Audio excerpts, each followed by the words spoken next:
Hi, this is Julia Buzzard for JCTV, and I'm here with Deb Dawson of the Unique Bed and Breakfast here in Geneseo.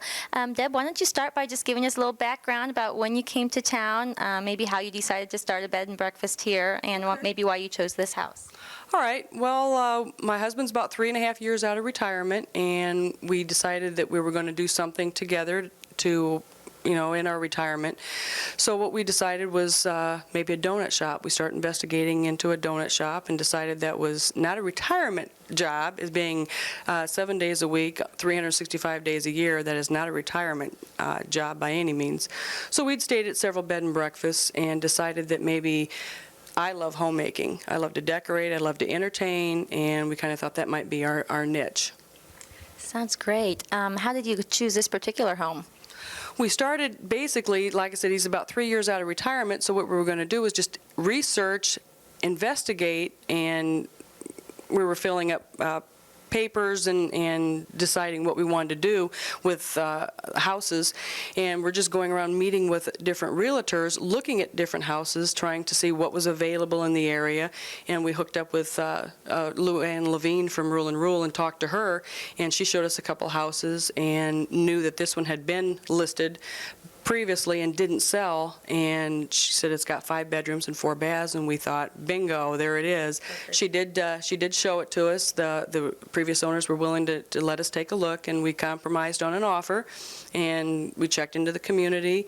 We're very pleased with the school system, because we've got a daughter entering high school, and it's where we needed to be. Geneseo's perfect for this. Okay, and this is a perfect home. You've chose the house, you bought the house. What next? Was it decorated like this when you moved in? Basically, what we did was repapered, painted, cleaned up little different things, did a lot of landscape work this summer. Previous owners were putting up a privacy fence out front, and we took that all down, wanted kind of more of an open look. Decided that front porch is needed on an old Victorian home, so we had the front porch put back on and had the back concrete done. But other than that, pretty much what you see, the bathrooms were all established, and so we just pretty much decorated to our own taste. Great. And when did you open? We took possession of the house first part of April, and then worked 12 to 15-hour days straight until May 2nd. Our grand opening was May 2nd for the Country Lanes Festival. Wow, so you're still in your first year. Yes, we are. How's it going? Any favorite stories so far? What may have happened here?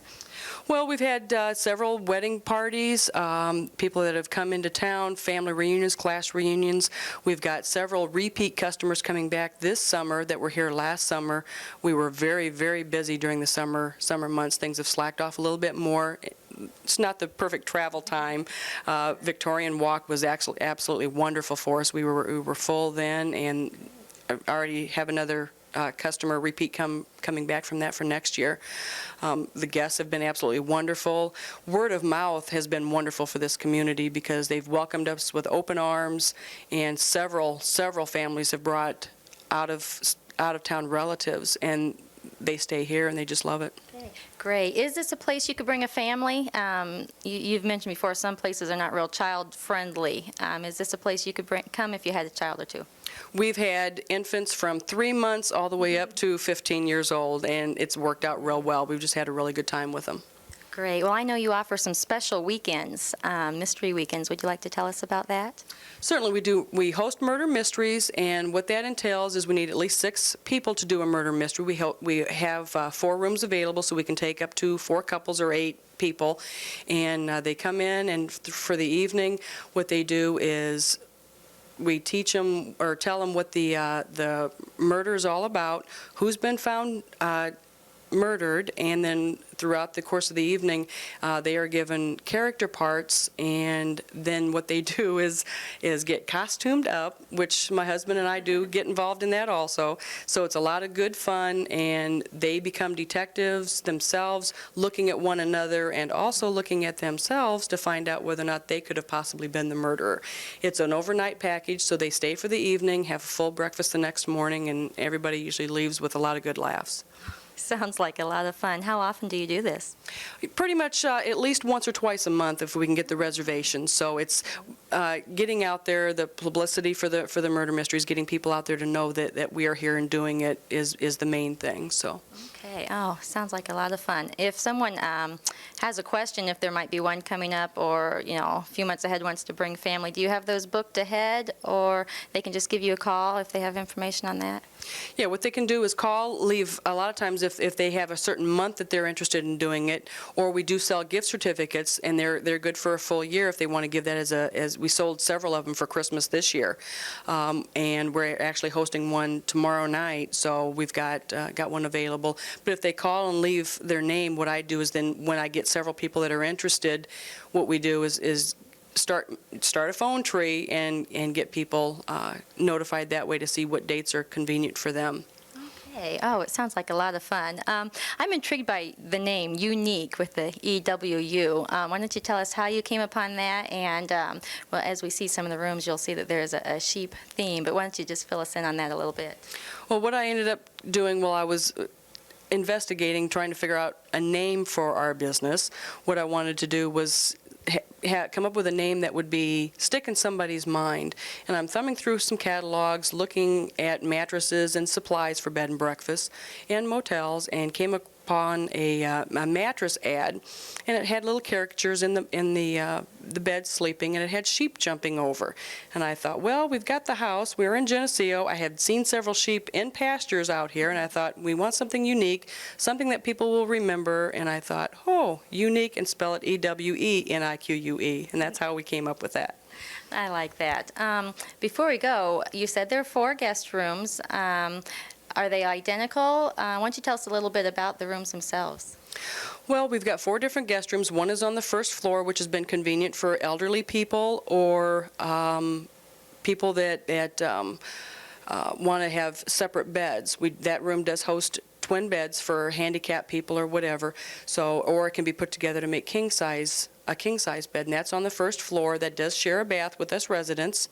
Then we have 3 rooms on the second floor. 2 of them have queen-size beds. All of them on the second floor have private baths, and then we have one with a full-size bed.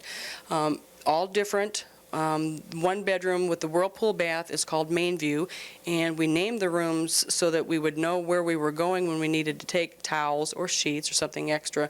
So Main View is named so because it faces Main Street. Spring View faces Spring Street, and then Country View kind of faces the backyard or the daylilies that are out front. Okay, why don't you go ahead and give us the address for somebody that might not know exactly where in town you're located? We're at 229 East Main in Geneseo. Okay, thank you for your time today. I would encourage everybody to stop by. If somebody wants to just pop in and look and see if it's something they might like to stay, is that a possibility? Come knock on the door? That happens all the time, and it's not a problem whatsoever. Okay, great. Well, I would encourage everyone to stop by. It's a beautiful home. For JCTV, this has been Julia Buzzard.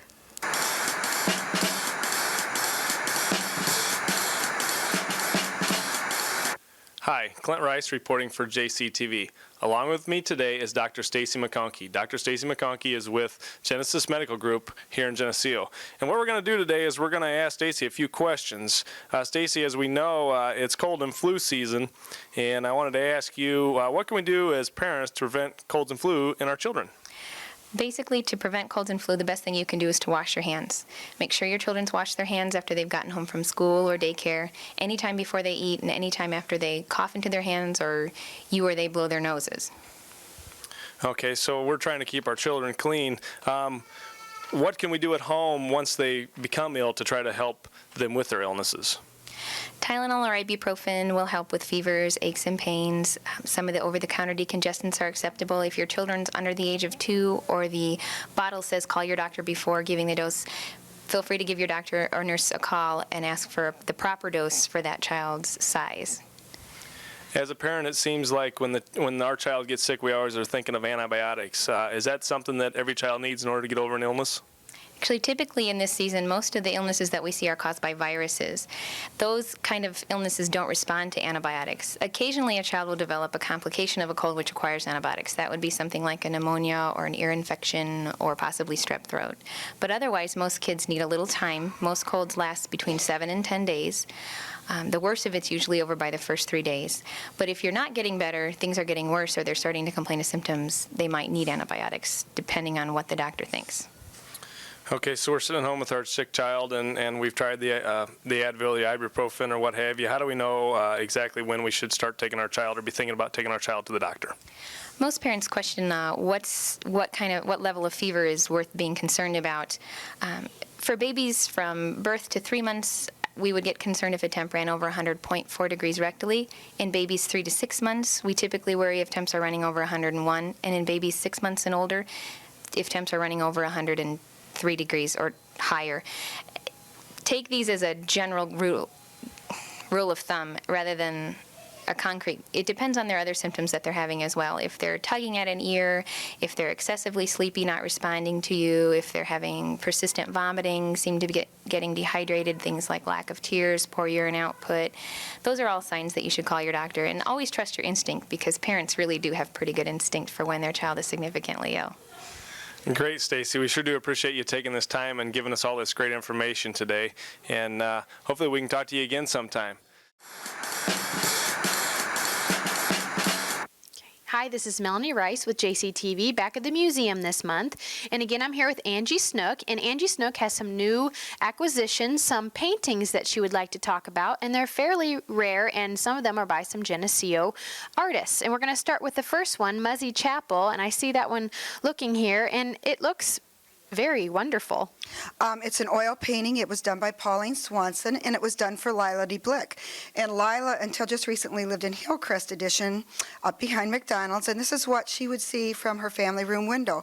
And she had that painting in her home until she just recently moved, and she was gracious enough to give it to the museum, and it's a lovely piece for us to have here. And we've had so many people really just fall in love with it and enjoy that she's sharing it with the museum. Well, Muzzy Chapel is a big part of Geneseo, and I know we've been to Muzzy Chapel before, but it's very nice to have it right here. It is, and out of town people ask me, oh, is this from Geneseo? And I'll say yes, and give them directions to drive by it on their way out, or even a tour. Sure.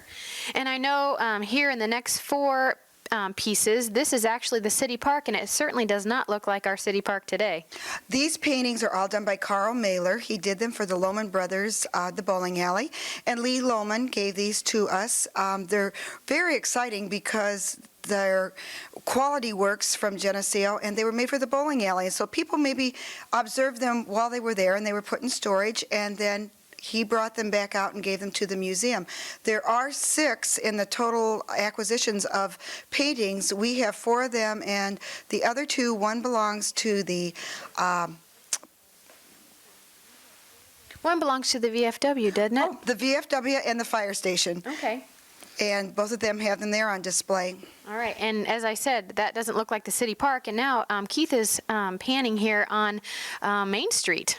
Well, this was how Main Street looked in Geneseo during 1861. The one on the top was done in 1961 by an artist from Chicago, and he actually was born in the corner house, which is now where Conoco is. It was torn down, and he was born in that house. He did take it from probably a photograph or another painting of Geneseo, and the one we have that was done by Carl Mailer, the oil painting, is the same thing. They look a little different, but you can see that Main Street was our Main Street because it was the principal place in town. And of course, all the buildings are gone except for the Adler home, which is still there. And as you look at the paintings, it's pretty easy to see which house is the Adler house. Right. And people know that that's a few houses down from where the Conoco station is now, correct? Correct. Okay. And I think it's painted beige with dark brown trim. And it's you can tell that it's very old just because of the type of architecture it has. Oh, most definitely. And only house, because there's only one smaller gray home there, but the rest are all either buildings or places that house different centers. Right. Okay, that's true. And now we have, I don't know, it's a body of water, and you said you weren't sure if it was the river or the canal? Well, I'm hoping to talk to Carl Mailer. He's still in the Quad City area and still painting. And I'm not sure if this is the canal, the Rock River, the Green River, but it's one of the bodies of water we have right here around Geneseo, because all the pictures that he painted for Lohman Brothers do depict Geneseo area or Geneseo itself at one time or another. Okay, well, that'd be interesting to find out. And of course, the next picture is the old home of the museum, and it's pretty well done. Well, yes, and since the old museum is celebrating its 100th anniversary, it's quite nice that we do have this painting of the museum, and there is a Army officer in front of it. And so I wondered if it was taken from one of our either our postcards or a picture that we have that he's taken this from during Second World War, soon after the Second World War. Okay, and all of these paintings were done about at the same time? I think so. Probably these were done for when the bowling alley opened, and I would say 1950s or 60s. I could be wrong on that, but I'm sure I'll be corrected if I am. The one that Lila DeBlick had done, I'm not sure. I don't have a date on it, but that was something that I need to ask her too. Okay. But as people visit the museum, they love to look at the paintings that reminisce the old times in Geneseo and how it once looked. And speaking of visiting the museum, I know that you've done some tallying lately. You want to talk about people visiting and how many people you've had come through here? Well, for our last meeting on Monday night, I tallied up how many people had been here since last June until this December of Victorian Walk. We had 5,933 people visit the museum. 2,000 of it were from our Victorian Walk night. We also had 34 children's group tours, either from the schools, the classes, Girl Scouts, Boy Scouts, other organizations, and those are not tallied into the 5,900. Also, we had 11 adult groups come through, either through class reunions or organizations having a coffee or a tea, or just came through to visit the museum.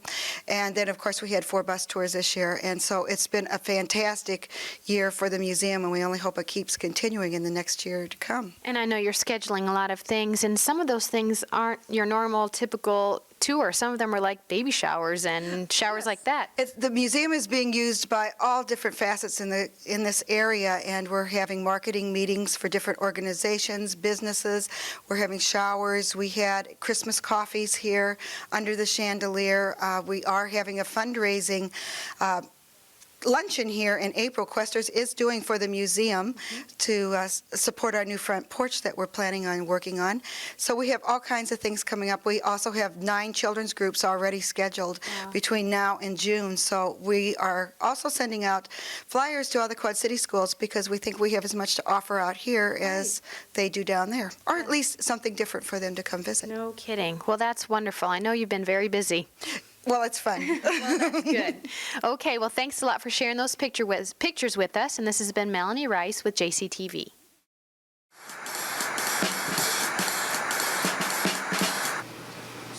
This is Willis Andel for JCTV. I'm here at J.D. Darnell High School, and with me is Jenny Young, who's the earth science teacher and also the program coordinator for a pilot program that Geneseo is involved in, one of 6 schools in the state of Illinois in association with the Fermilab out of Batavia, Illinois. Now, Jenny, exactly what is this pilot program that's going on? Well, thanks for coming to see us today. The pilot program is designed by Fermilab and also supported by the Illinois State Board of Education in an attempt to study how schools teach science and perhaps to get them to teach science in a more meaningful way to students. Now, when the students get involved in this, it's like a 3-year program? It is a 3-year program. Fermilab wanted us to teach the course for 3 years, and here at the high school we were allowed a lot of creativity as to how we wanted to design it, and we designed a 3-year course for the students to be in. And it involves which subjects? Earth science, biology, and chemistry. And like, how would the program go along as far as over those 3 years? We have 3 teachers involved, and the students will see each of the 3 teachers for a portion of each year. This year was the first year that we started the students out as freshmen. They did 1 quarter in chemistry with Mrs. Heiberger, and they did 2 quarters in earth science with Mr. Schoen, and they'll finish the year with their last quarter in biology with Mr. Paulson. And how did Geneseo get involved in this? Geneseo was fortunate enough to be asked and invited by Fermilab. There were 7 schools originally invited, and one of the schools dropped out. They wanted about half of the schools from the Chicago area and half of the schools from rural or downstate regions. And just for those who might not know, what exactly is the Fermilab? Fermilab is a government-owned and regulated nuclear accelerator located in Batavia, Illinois. It's a fascinating place. Have you been there? Yes, and we got all the tours of the linear accelerator and the circular accelerators, and it's neat. Atom smashers, huh? They've got a huge education department where they study a lot of education philosophies and educational programs. So it's not just a lab, but it's also a big education funder in Illinois. Now, as part of this program is funded by Fermilab, by a nonprofit Friends of Fermilab group, and also by the Illinois State Board of Education. And what has been the student response to it so far? Student response was overwhelming last year when we were inviting students to it to participate, and we actually had to come down to the fact where we had a lottery to select the students that were able to join the class. And I think it's been good since then. I'm not a teacher, I'm the coordinator, but things seem to be going along very well. With me now is Elizabeth Heiberger, the department head of the science department here at J.D. Darnell, and also a chemistry teacher, and she's going to tell us about the Fermilab pilot program in association with the chemistry. Our idea is to make the laboratory experience more meaningful to the students, and so instead of the cookbook variety of a laboratory, they are given a project in which they're working for a company, and one of the major projects that they worked on was to determine the percent of water in samples of popcorn for this company, and they had to write their own procedures and then do the cost of how much it took to do this laboratory work for them so they could bill the company that wanted the work done for them. And then they had to write a report to the company suggesting which sample of popcorn was the best popcorn for their needs. I guess I could see how that made it a little more exciting as far as kind of getting some real work experience or giving a purpose behind it rather than just reading out a textbook. Right, and the students enjoyed it a great deal. And I think it worked very well.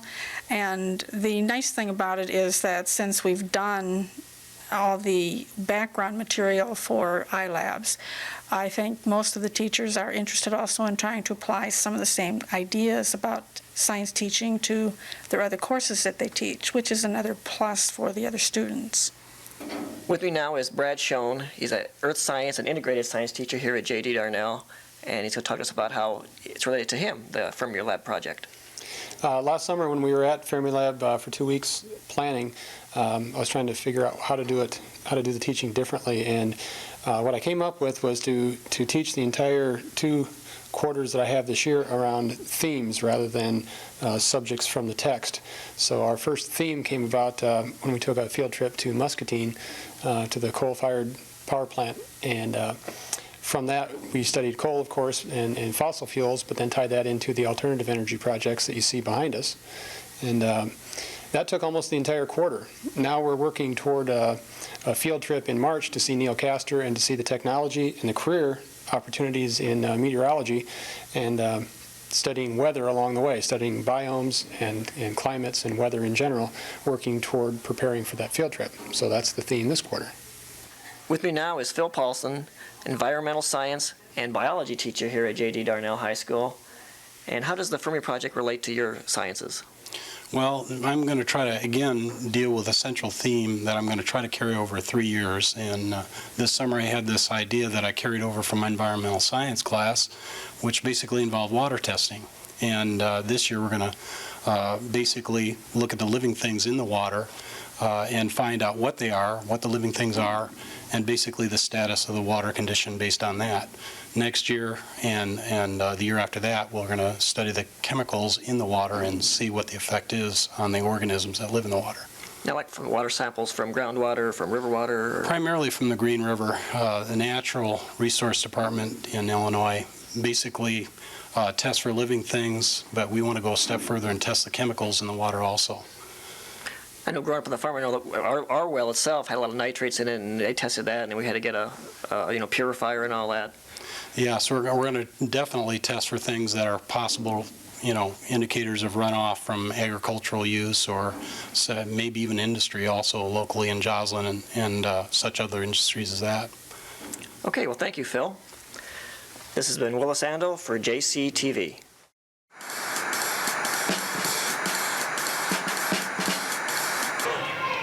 This is Susie Snyder-Bush with JCTV. I'm at the Geneseo Community Center today where I'm with facility manager Scott Himmelman, who's going to tell us about some new things they've got going on here, including the Taibo aerobics class, which we can hear going on in the background. It's starting in March, and it looks like you got a big crowd there. Yeah, we have 45 signed up for tonight, a maximum of 40 in the monthly classes for March, April, and May. Targeted towards high school on up. What is Taibo? Taibo aerobics is it's the latest fad. Combines kickboxing with aerobics. It's a very high energy workout. Well, yeah, it sounds like it. It looks like it. Do you have anything that might not be so intense for maybe someone who needs a more of a mind workout? Yeah, we have a Tai Chi class, which is targeted towards the seniors, but by no means limited to seniors only. It's a body and mind strengthening workout. It's very low energy. Again, it's for the same months. And that incorporates yoga and concentration? Yeah. Pretty much, okay. What about for the kids? What have you got going on? For the kids, we have anything 6-month-olds for the parent taught class in the water, swim lessons, swim team, inline hockey. Inline hockey is for 3rd through 8th graders. Meets on Tuesdays for the spring. Okay. When does that program start, the inline hockey? March 9th. Okay, and it runs all spring, or? It will run through April 24th, I believe, is our end of April. Okay, and co-ed? Yes, yep. As of right now, we have no girls in the class, but they are welcome to sign up. Okay, great. And what else in the pool? You have any exercise classes in the pool? Yeah, we have a full line of water fitness classes for all ages. So any kind of water aerobics going on? Yeah, we have water aerobics, water walking, but it's a really long list. If you want to call the community center, we can give you much more detail than what I can right now. Phone number is 944-5695. Okay, and can someone register over the phone if they'd like? No, registration needs to be done in person. We need a registration form filled out with payment to get you in the books. Well, if you're looking for a way to get ready for spring, it looks like the Geneseo Community Center probably has something for you. Give them a call.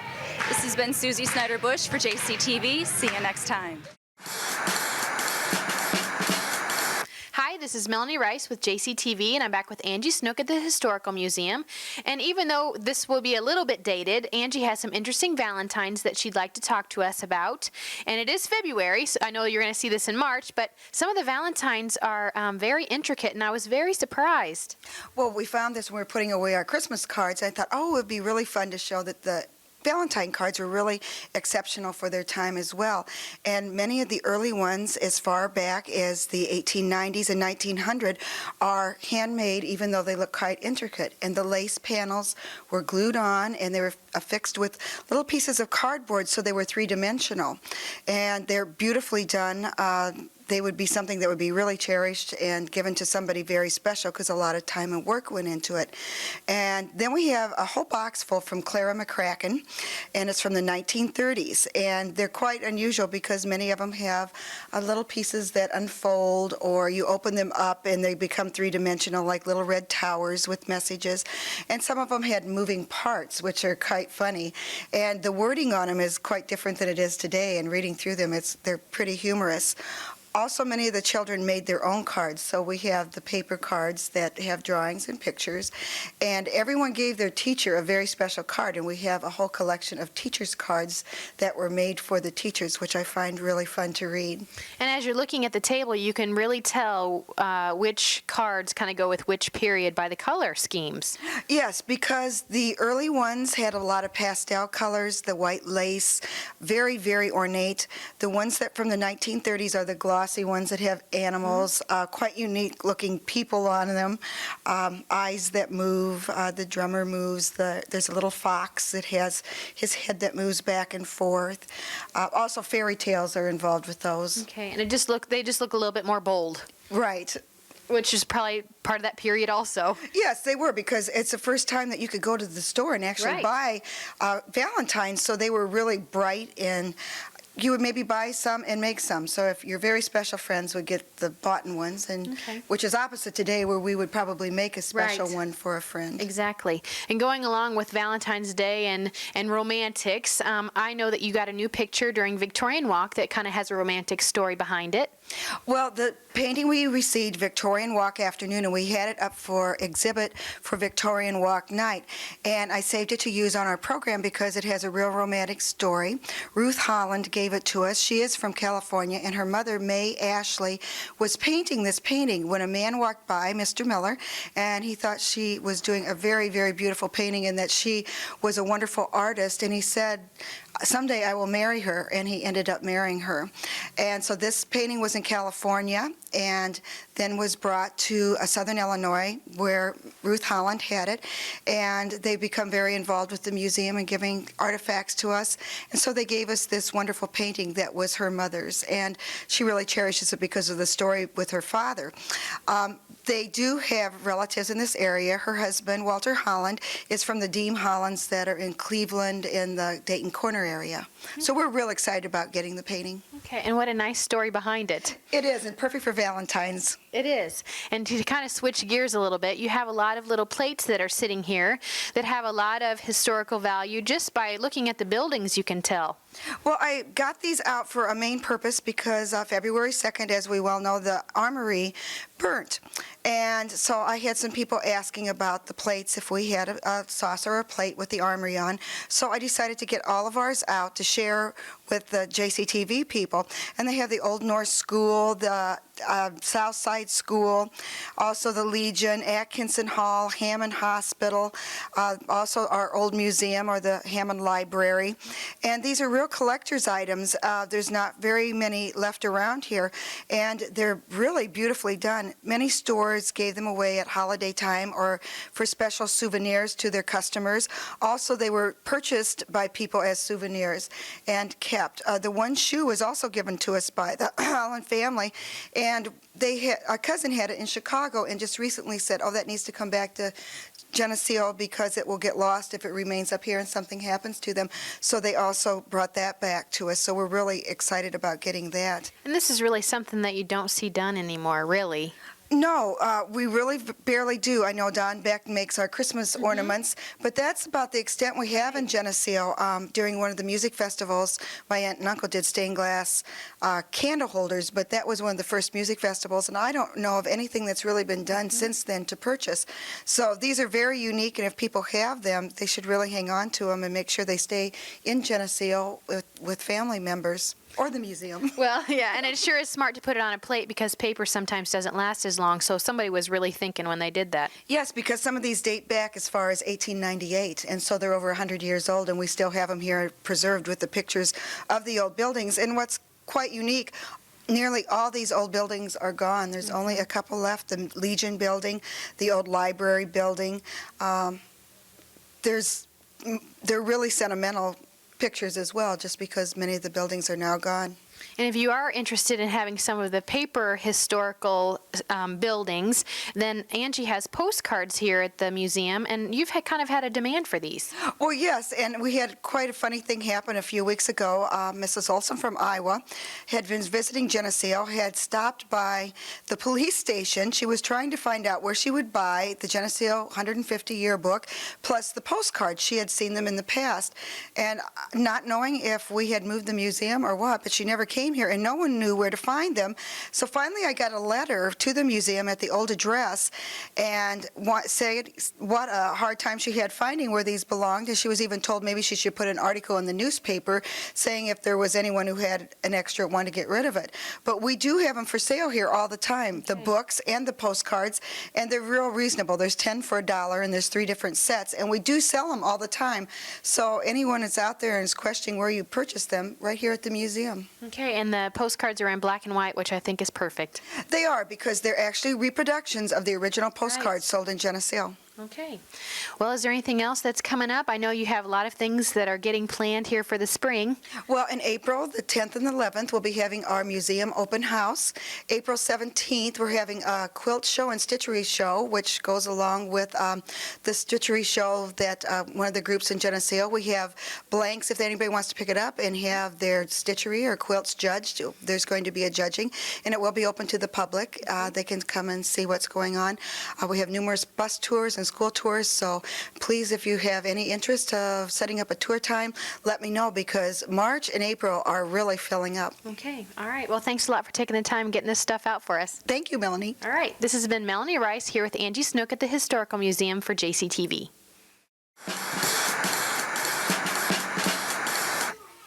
Hello, this is Keith Kennett with JCTV, and I'm here today with Brett Decker, and we're here to talk to you a little bit about the JCTV auction that is coming up in the end of March. You may remember from years past, this is the auction where you can actually call in on items that we will have on screen. People bid on them, and we just kind of move through them through the night. And it's a lot of fun, and people seem to enjoy it. And Brett, maybe give us a rundown on the time and dates and how somebody can donate an item for the auction if they would wish. The date is March 21st. The time is from 6 o'clock until 8 o'clock, and it's on Geneseo Channel 50. With any luck, it'll be hosted by Rick Pierce. Otherwise, you're going to get me. And if you'd like to donate an item, you can call me. My phone number is 944-1621, and we will pick up items to be donated. However, and we would prefer new items. In the past, we've got some used toasters, some cookie jars that had crumbs in it. So if you have new items, those are best. If you also, when you're bidding on these items, if you could also come to the bank and pick them up that night. We will be there until 9 o'clock. The auction ends at 8 o'clock. So we'll be around for an hour. If you prove an incredible hardship case, we might deliver it to you, but you'd have to beg and plead before we do that. Okay. And the funds for this, or the JCs are doing this for what reason? These will fund all the numerous JC projects. You know, what you're watching right now on JCTV. We also fund Camp New Hope. We do the fireworks. We do sandbox fill. We do there are numerous projects. I can't even list them all that we do that need funding. So that's what we're going to use this year's JCTV auction to fund. Okay, and it's Sunday, March 21st on Geneseo Channel 50, that fine community television channel, from 6 to 8. Boy, if we didn't have that station, this would just, there'd be no reason to have cable. You know, isn't that something? It's really a miracle of television in a way. Exactly. Yes, it is. Well, okay, well, it'll be a lot of fun, as it always has been in years past, entertaining to watch, and certainly we would hope you would call in and bid on the items. And again, if you have a new item that you would like to donate to us so that we could auction it, you can call Brett, 944-1621, and we will be happy to come and pick that up from you. So see you March 21st, and this is Keith Kennett reporting for JCTV.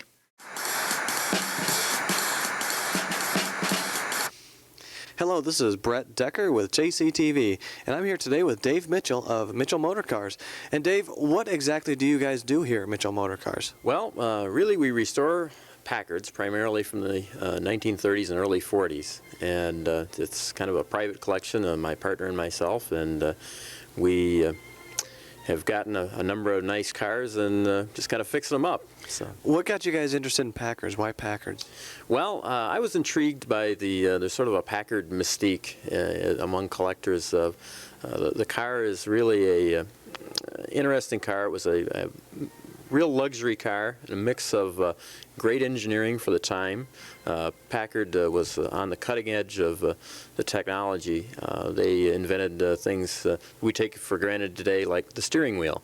Originally, cars had tillers, like a boat, and Packard invented the steering wheel. So glove boxes and windshield wipers that were controlled inside the car, and the H-pattern shift, which we take very much for granted today. These are all things that somebody had to invent them, and Packard came up with them in the early days. And so I've always thought that they were very interesting cars. they had the reputation of being a car that was quality car, built by gentlemen for gentlemen, and that's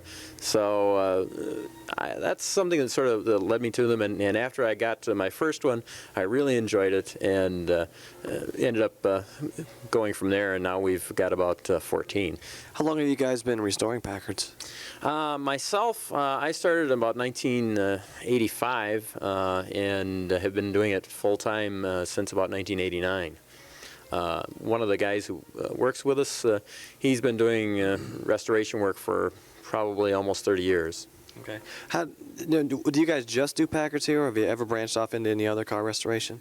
Primarily Packards. I own a Chrysler and a Buick, and my father has a Studebaker and a Lloyd, but primarily we stick with Packards. Okay. And what made you choose Geneseo? How'd you guys choose our town to put your operation in? Well, really, I've lived here in Geneseo since 1969, and I love Geneseo. Prior to this, we had our business in Clinton, Iowa, and I've always kind of wanted to move back to Geneseo just because I really like the town, the atmosphere and the people, and so we came back here. Well, it's great to have you here in Geneseo. Well, let's look at some of your cars. We're standing in front of what you've said is kind of your premier car. Why don't you tell us a little bit about this car? Okay, this is a 1941 Packard. This is a Super 8 model, which was the top of the line in 1941. And this is unusual because it's a custom body. It was built by the firm of Bowman and Schwartz in Pasadena, California, which doesn't mean a lot to most people. Guys like me. Right, but you might know some of the customers of Bowman and Schwartz. It was people like Clark Gable and Gary Cooper, Carol Lombard, Jeanette McDonald, the big Hollywood. I've heard of them. Yeah, Hollywood movie people from the 30s. And they bodied a lot of Duesenbergs, which were the premier American chassis at the time, and also Packards and a few Cadillacs and things. So this body is actually a one-of-a-kind. They bought a top-of-the-line Packard and cut the body off, threw the body away, and built this one. It is very unusual in its styling. It's, the woman who ordered the car said she sent the chauffeur down to order the car. That was the chauffeur's duty. And when she sent him down, he said, my employer doesn't like 1941 cars. They look too lumpy to her. So she wanted something that looked a little more formal. And so they built this car, which is unusual in the window frames, which are cast aluminum. And which usually in those days things were all steel, but in the windshield frame is all cast bronze. So it was a very labor-intensive car to build when it was new, because they had to make patterns for each one of these things and then make the castings, and then it's all fitted on a wood structure, which is unusual for cars, but really it's a carryover to the days of the true building of coaches for horse-drawn carriages, and they were a wooden frame, skinned with a lot of times even leather or a fabric, and then later on with metal. And when the cars came onto the scene, the first people to build bodies were the coach builders. Right. And so this is really a carryover to those days. Schwartz of Bowman and Schwartz learned his coach building trade in Austria. Bowman came from Sweden, and the two worked at different coach builders before they went out on their own. I'm looking at the top here. This is leather. Now that can't be a typical Packard symbol, is it? Not really. This was part of the formal nature of the car. The cars that had leather were actually more formal than a car that had a steel top or even a cloth top. There was a certain type of car called a formal sedan, and that would usually have a leather top. Okay. So this car, because she wanted it more formal, it was typical to have leather. it was very rare, and it's a little more difficult to take care of. But that is one of the things that adds to the formal nature of this car. Well, this car's in beautiful condition. Have you ever taken it to a show? Yes, we have. In fact, last year we took it to quite a number of shows. We started out last January in San Antonio, Texas, which was quite a adventure getting down there, because it just happened to be when we had a big storm when we left, and so we went through a lot of snow and ice on the way to San Antonio. But when we were there, first showing, we got a perfect score in the Classic Car Club of America judging, which is 100 points. So from there, we took it to Florida. Then we took it to Michigan and New Hampshire, and a couple more trips to Michigan, Detroit area. And then we took it to Pebble Beach, California, which is really the premier show in the entire world. I've heard it's called the Super Bowl of car shows. That's right, exactly. It's quite exclusive just to get an invitation. So we were thrilled to go. And all my friends had always said, well, you know, this is really great. It's the best. And I always thought, well, okay, it's probably pretty good. But when I got there, I realized it's really good. The cars that are there, a lot of times when you go to a show, there's some really, really nice cars, and then there's some nice cars, and then there's some sort of average cars to fill out the field. Not at Pebble Beach. There's fabulous and fantastic, and that's it. So it's quite an exclusive thing. I was stunned, and I'm pretty well jaded when it comes to car shows, and when I got to this, I was absolutely amazed. It's an incredible experience. People come from all over the world. In our class alone, there were cars from 4 countries. 8 cars in 4 different countries. One had come from all the way from Switzerland to be at the show, and ended up. That's a long drive. That's a long drive. That's right, and it gets expensive. So, and that poor man, he had a fabulous car and didn't even place in the judging. So he had to have been. Speaking of placing, how'd you guys do?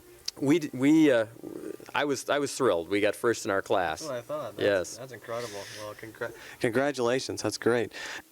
Well, Dave, this is another one of your cars. It's not finished, obviously, as we can tell. Why don't you give us a little background and tell us the history of this car? Okay, this is actually my favorite car of all the cars that we have. I bought this car in Stockholm, Sweden, about 5 years ago, and it is also like the 41 is a one-of-a-kind car. That in this case they didn't start with a whole car. They actually started only with a chassis, which was shipped to Stockholm, and then this body was built for the Danish Consul General in Stockholm, who was a very wealthy man and on the, shall we say, the cutting edge of style. And he'd been, it was his practice to own unusual cars, custom-bodied cars. He'd had another 1930 Packard done by this company, and he was rather a flamboyant man. He was on the fencing team in the 1912 Olympics, and he owned one of the most magnificent homes in Stockholm, which even today is a wonderful place. It fills the entire end of one block. It's a six-story mansion. So when I first saw it, I thought, okay, maybe he had an apartment here, and they said, no, you don't understand. This guy owned the whole place. But the interesting thing about this is the unusual styling. For Packard, this is very racy. It is a lot sportier than your average Packard, which was more of a conservative.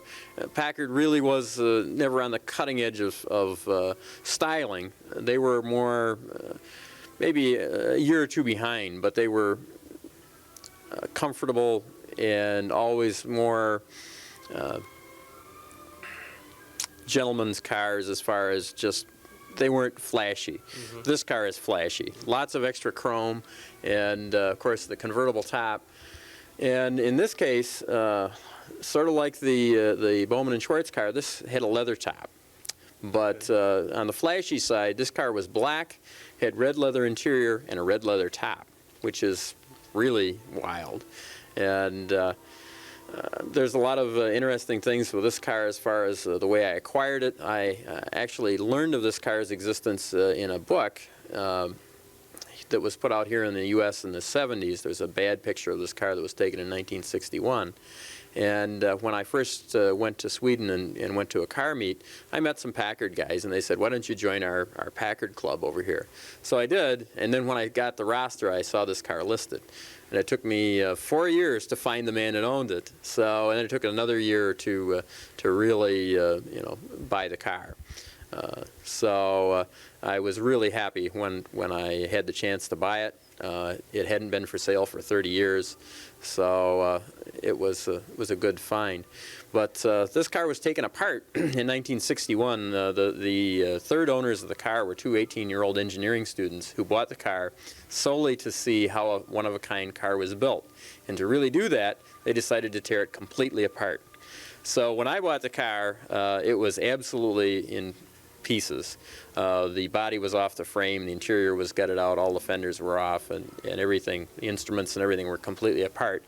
I didn't know how to get it home like that, so I actually kind of mock assembled it, just put it back together so that I could put it in a shipping container and get it back here, which worked out great because I was over there quite a while working on it, but I met a man who worked on the car when it was built. And he said to me then, he said, do you know what you've got here? And I said, well, I think I do. And he said, well, this is the most exclusive, most exotic car we ever built. And this was a firm that was known for building unusual cars. So when I got it home, it caused quite a stir among American collectors because they didn't know that the car still existed. And it's, as I said, pretty wild for a Packard. So I've had a lot of opportunities to sell it, but it is my favorite car, and I really want to you know, keep this one and get it back up into shape. About how long will this take to completely be restored and ready to go to different shows?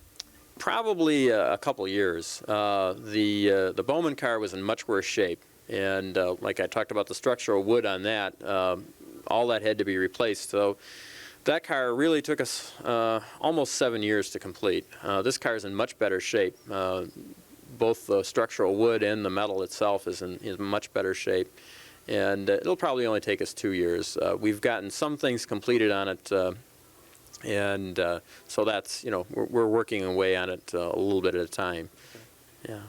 Well, Dave, thank you very much. This has been very interesting. We appreciate this, and we'd love to come back and see this car when it's finished. Sounds great. Thank you very much. This has been Brett Decker with JCTV. Hi, this is Katie Anderson with JCTV. We're here at J.D. Darnell High School, where students are preparing for their upcoming production of Brigadoon. Many students are involved in all aspects of this production, from band to set to lighting and to acting. We have with us here two actors, Annie Weinert and Brian Tank. Annie, what part do you play? I play the part of Fiona McLaren, and she's a young lady from the town of Brigadoon, which is in Scotland. And Brian? I play the part of Tommy Albright, who comes to Scotland, and he comes across Brigadoon with a friend, and he meets Fiona. You can find out more about our production by coming and seeing it on April 23rd, 24th, and 25th at 7:30 for the Saturday and Friday times, and on Sunday it occurs at 2:30. This production is being produced with Tams Whitmark. This is Katie Anderson for JCTV. This is Dr. Stacy McConkey reporting for JCTV. Today's topic that we're covering here in the parking lot in Haven Henry is the issue of car seat safety. As a pediatrician, I typically cover in my well child visits the importance of car seat safety.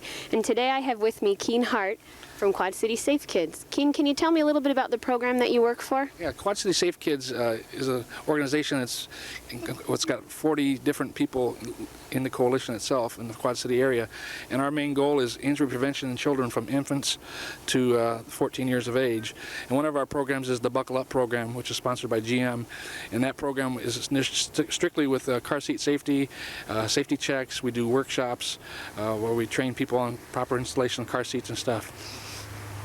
Great. To start off with, let's start off with the youngest kids who need car seats, and those are the infants. Can you tell me a little bit about looking for an infant car seat, some things to look for, where to install them in the car, Sure. some important safety issues? Yeah, as well as you know, being a pediatrician, all children should ride home from the hospital from the very first day in an infant seat, in a car seat. And it's been real important with infants to stay rear-facing until they're at least a year old, and at least 20 pounds. They meet both criteria. A lot of parents just say, oh, he's 20 pounds, I'm ready to turn him around, but he's not a year old yet, and as you know, the neck muscles don't fully develop until they're a year old, and so it's real important to keep them rear facing as long as possible, and at least until they're a year old. Great. Now, once they're above 20 pounds and older than a year, they can turn them around facing forward.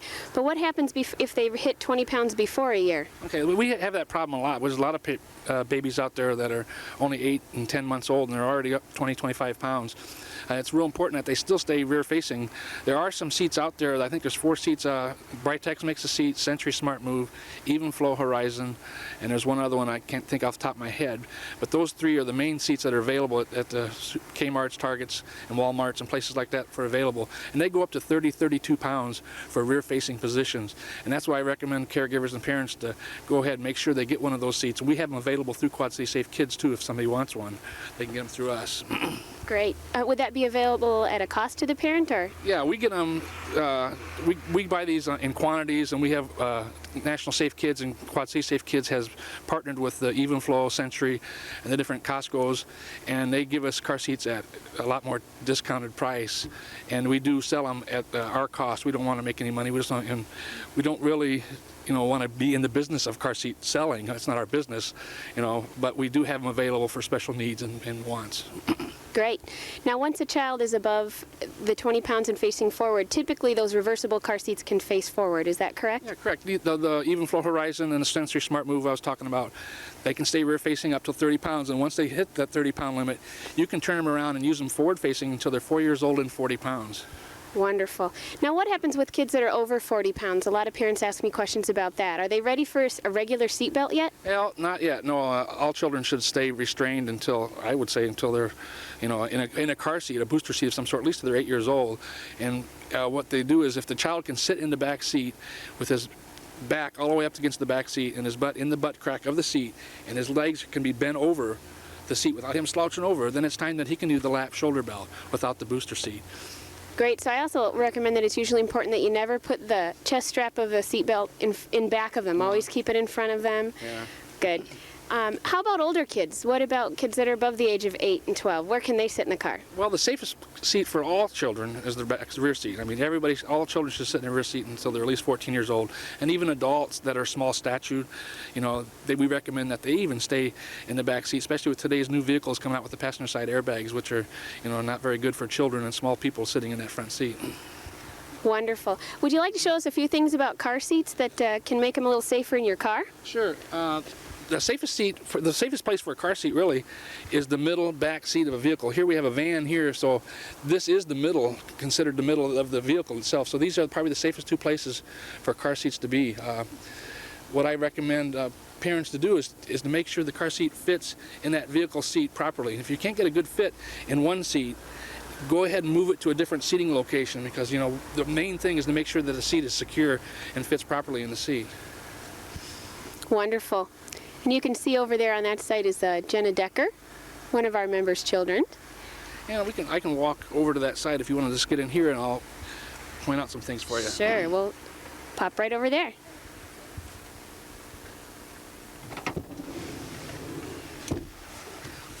Okay, a lot of things that we look for when we first do car seat checks, as we recommended before, is the harness retainer clip, which is this white clip right here. We want to make sure that's at armpit level and straight across. Another error that we see is sometimes these aren't snug enough. You should only be able to fit one finger underneath this strap and the baby's collarbone. If you get more than one finger, then it's a little too loose. But with the weather and the clothing, that has to be adjusted accordingly to what the child's clothing has on. Another very, very big tip is this retainer clip here. He's done this right. This is perfect. A lot of parents and caregivers will not do this right. They'll do the easy way, and they'll think, well, this is just too easy. I'll just slide it in like this. We see a lot of that, and that's not right because it can slide right out.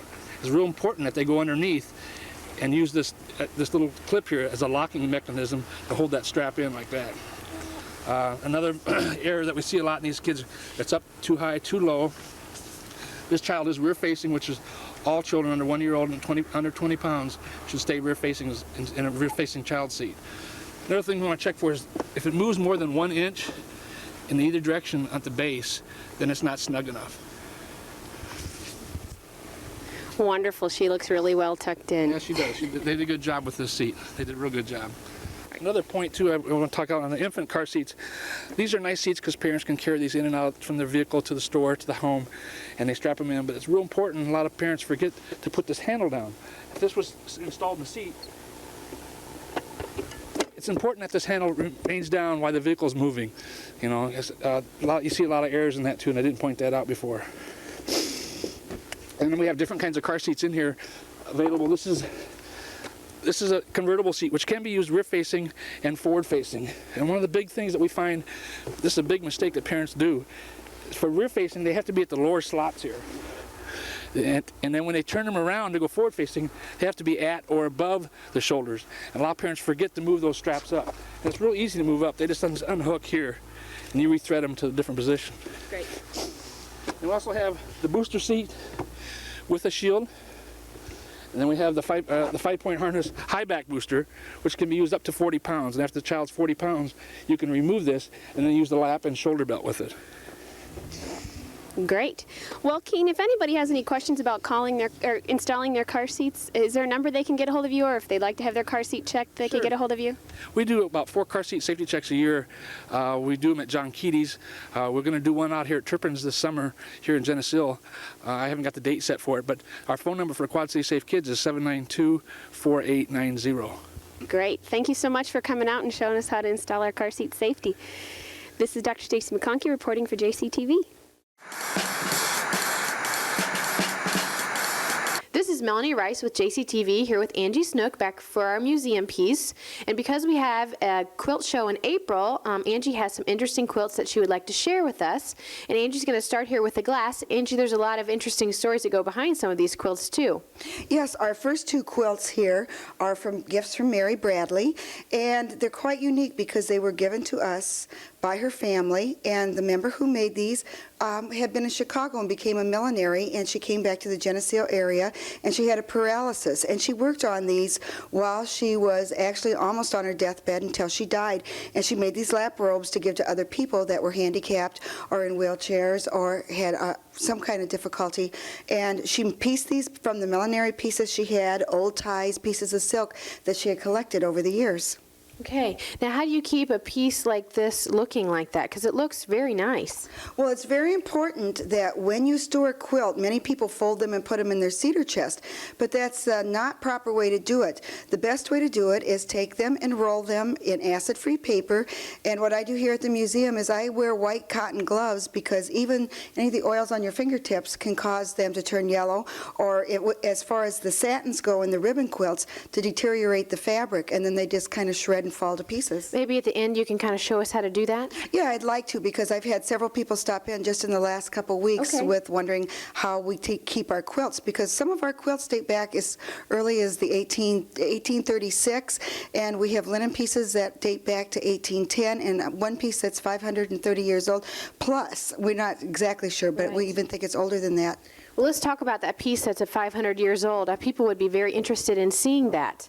Well, it is a bed sack, and it was given to us by Ella Hume Taylor's family. It was made in Germany. It was used as a pillow, and you stuffed straw in it to sleep on. So it's hard to believe that it was actually used. It's over 530 years old, and it is in excellent, excellent shape. And we have kept it at the museum since it was given to us approximately 20 years ago, and we've kept it in acid-free paper. We've tried to keep the folds out of it, and it's still in excellent condition. And the little piece next to it, you and I were talking before we got on the camera, it doesn't look like much, but there's a big story behind it. Well, you'll see a little flowered wreath, and it's actually waxed flowers and waxed leaves, and Clara Cady wore that as her wedding bonnet. And on the date she was getting married in 1873, a tornado came. It actually blew the house down. Her wedding hat was blown off, and they found it several weeks later laying in a wheat field, and it was saved and given to the museum, and we have stored and kept it too. And next to it is a darling little cape that she made for her wedding, and we've also had it in storage, and it's a beautiful piece.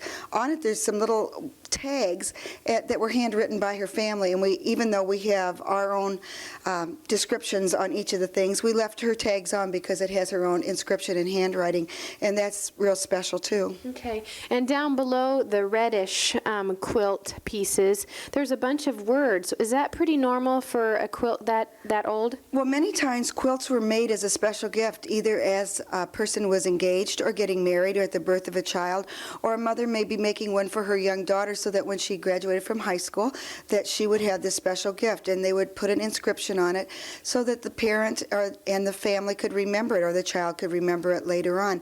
And this one has a wonderful inscription, and it's quite long, and we also have it documented in the case so people can come in and read it, and it makes it real special. And quilting was a big thing, a lot bigger than it is right now. And why was that? Well, mostly because there weren't blankets that you could go purchase. You could weave wool blankets or cotton blankets, but they didn't have the warmth that a quilt would. Also, many of the fabrics that they had, they didn't want to throw them out as they wore out, so they would cut the small pieces into sections, and they would make them into different quilts. And then it became a real project of different designs, and they named different designs for different quilts, and were given for different occasions. And one of the earliest is a log cabin quilt, and that's on our very bottom shelf, and that one dates back to the 1830s, and we have another one similar from the 1870s, but that quilt was all handmade. Every stitch in it was made by hand, and you can imagine how long it would take to piece that together, and then you would have to put a liner in it and then do the backing, and the fronts and the backs are both quilted, and sometimes they even had different quilting designs on them, so we have them turned back so that you can see the designs in the quilting on the back as well as the front. And I don't think we appreciate just how much work went into those. No, and it's a art that's coming back and has come back last 10 years or so. People are more into quilting. Many people do it by machine rather than by hand, but the hand quilts are absolutely beautiful and last forever if they're well taken care of. Okay, and now we have a few more here, and these look very old. Well, these are very unique. I'll move some of the things off of here so we can get a better look. First of all, this is a coverlet, and it was hand-woven in Pennsylvania in 1856, and it has the date on the bottom, and Pennsylvania, and it said it's made by Peter Goodman, and it has his family name from his other country as well, and they have a design in the middle, but also the border around it is a separate design, and we are going to have more coverlets out for our display, too, for our open house and for the quilt show on April 17th. The other quilt is a log cabin quilt, and in the corner is a piece of linen that was also done in 1843, and it was given to us by Hope Wellstein, and it looks like you could have gone and purchased it today. It's beautifully, beautifully well kept. It's in excellent condition, and that's why I think it's so important that people learn how to care for their quilts and take care of them. We have many linen pieces that are given to us, and I know people come in and wonder why they are not out, but the reason is if we had them out all the time and they had the particles of air, bacteria, dirt, they disintegrate. So we only have them out on special occasions, and that's why many times they're in cases or under glass rather than out in the open where people will touch them. And when you have quilts out, the first thing people want to do is touch them. Right. And they shouldn't, because that's not good. That's right. Also, I have one other small thing that I thought was unique, because this is also a stitchery show. The letter we have is a folded letter. It came from probably about early 1800s, maybe even before that. And you can see by the calligraphy that it's quite nicely done. It's a love letter, and it folds up in little sections until it turns into a triangle, and each side of the triangle has truth, love, hope, charity on it, and then when you open it up, the tapestry or the needlepoint is inside, and it's absolutely beautifully done. And we have it flat because if we would keep it folded, it too would deteriorate. Anything that has a crease, the deterioration will take place where the crease is, so it's really important to either have them flat in between acid-free papers or to roll them. Okay. Well, do you want to show us how to do that so people kind of know?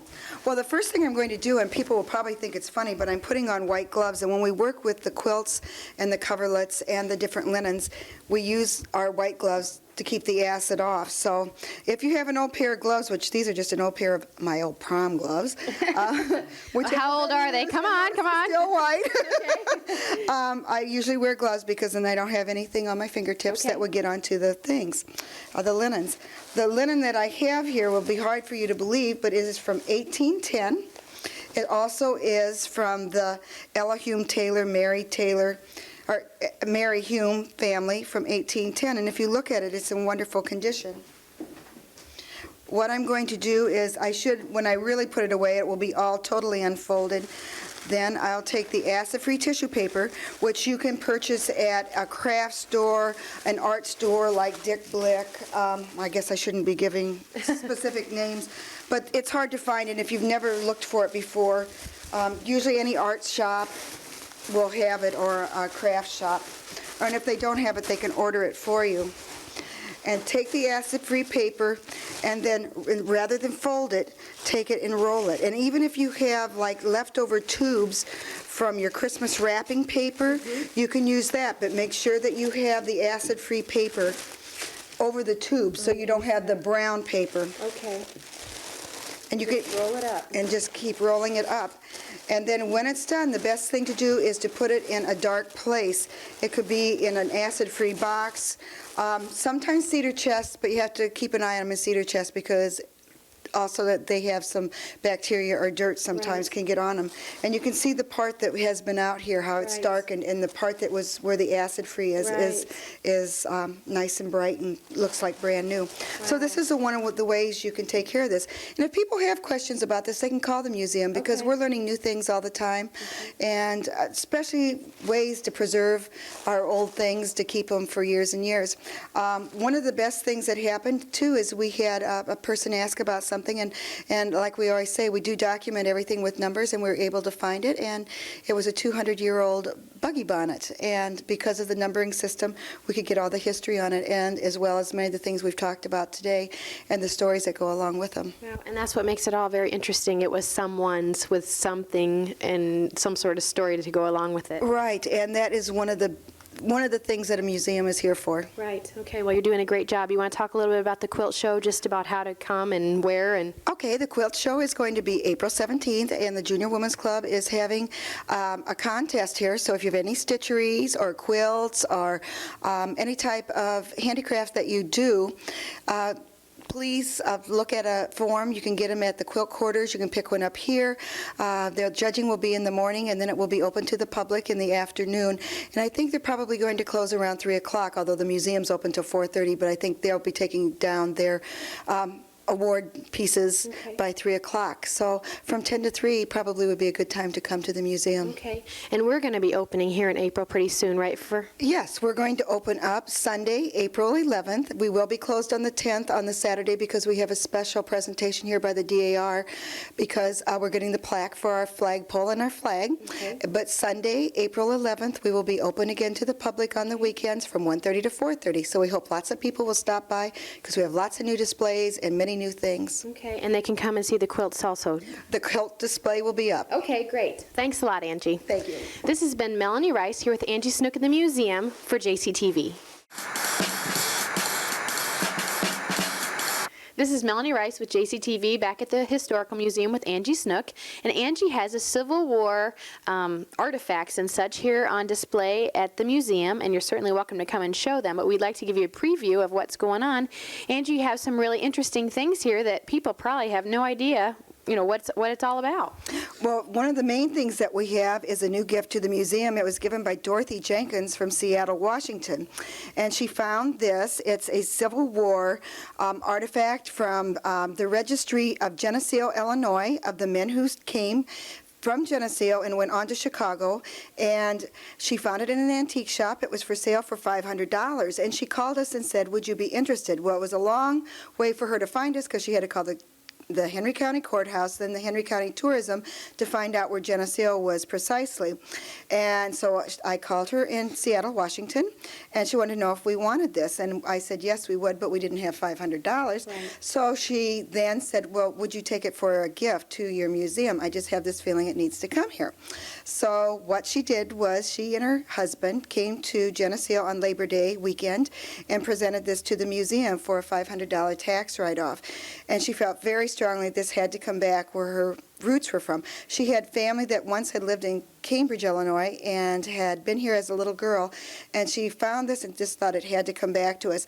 And it's very interesting because it has the deserters, it has the different branches of the Civil War armies, and that the fact it says Geneseo, Illinois on it, and it's a wonderful piece for us to get. It's in great shape, too.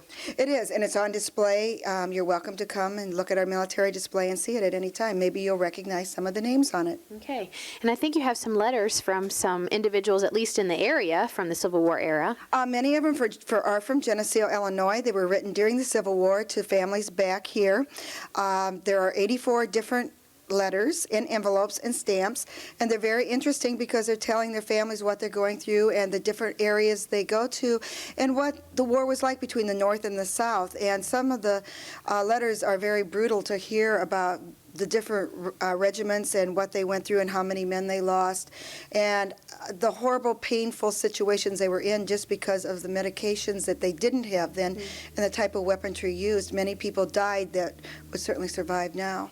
Those letters look pretty legible, too, so you could probably read a lot of them. Some of them you can read. We are pretty particular on letting people look at them, although we have copied many of them so that you can read copies of them, and they're very, very interesting to read. Okay. And there's some other stuff on that table. I see a needle of some sort sitting there. Well, this is from William Colby's family. His relative, Betty Nicholson, brought it from Iowa just last year. It has his diary, and we have a copy of that. He was also in the Civil War. There's a needle that was used for the military physicians. He also, and it was carved out of ivory, also is a fork that he made, and he also put his initials and his name on it, and that is the fork he used that was carved out of ivory. And it was wonderful that she brought it back to Geneseo to be left here at the museum, and it's a great asset to our collection. I also see a prison booklet. Was that something that was pretty normal, to have? Well, this is written by a man from Cole Valley, Illinois, who was in Andersonville prison. It was a prison between the North and the South, and it just tells about what a horrible time and how he was treated during that time period and how he was able to escape and come back here. What's ironic, after he did escape, he re-enlisted and went back in 1863 until the end of the war in 1865. And the pamphlet is unbelievable to read what they went through and the lack of food, how they were shackled, they were tortured, and the fact that he would re-enlist is beyond me. Well, that's dedication to your country. Definitely. And I know you have a lot of Abraham Lincoln things here, too, and you can't talk about the Civil War without talking about him. Well, Abraham Lincoln wrote the Gettysburg Address in 1863. He was much into the slavery rights to free the slaves. We have many different documents here that are Abraham Lincoln, especially because Abraham Lincoln was in Geneseo. We have a book on the Civil War. We have pictures of him with different registry groups from this area. We also have 1860 Hannah Township vote registration, and we'll be able to look at it later.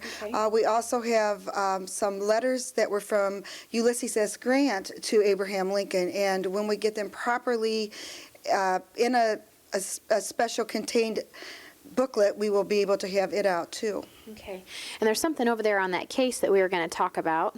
Well, the man that was in Andersonville, that is the company he was in, and it also has all the other men from this area that were here as deserters or were even musicians, physicians, and people who had enlisted, as well as, I'm sure, I don't know if they had draft then, but were called, I don't know if they called it a draft, but they were called into the military as well. And it was a big honor to be brought into the military or to be a part of the Civil War. Okay.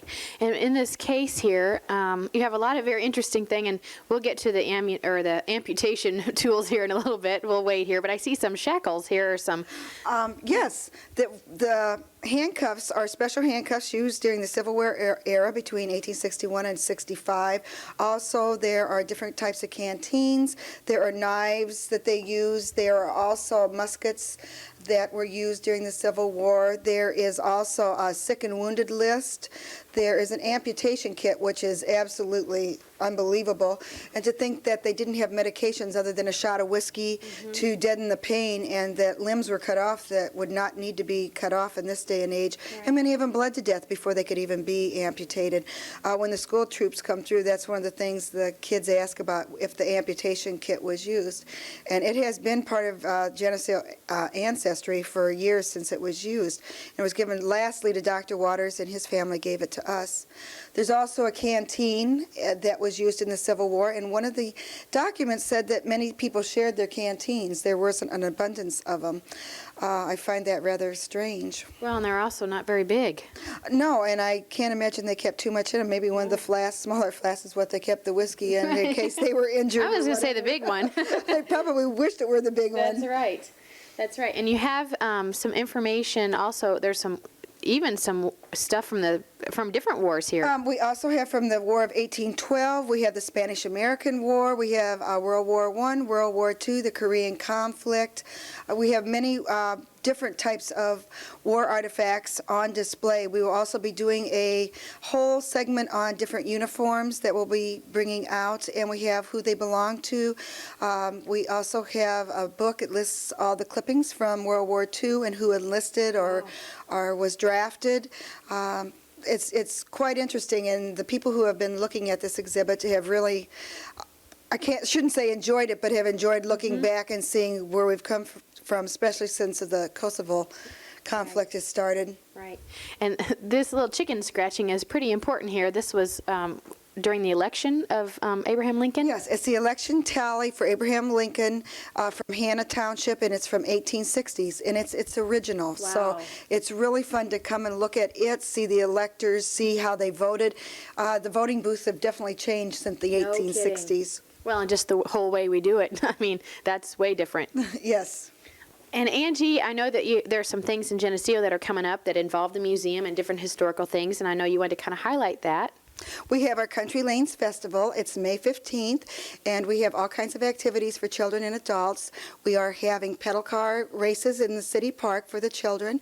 We're having carriage rides from 11 until 2. Muzzy Chapel will be open to the public as well as the museum, and also Linda Flatt and Steve Flatt's home. Also, we're having a quilt walk uptown displayed in the windows, and sidewalk sales, ice cream cones, just all kinds of activities. Walmart's involved with a kite contest, and it's really going to be a fun day.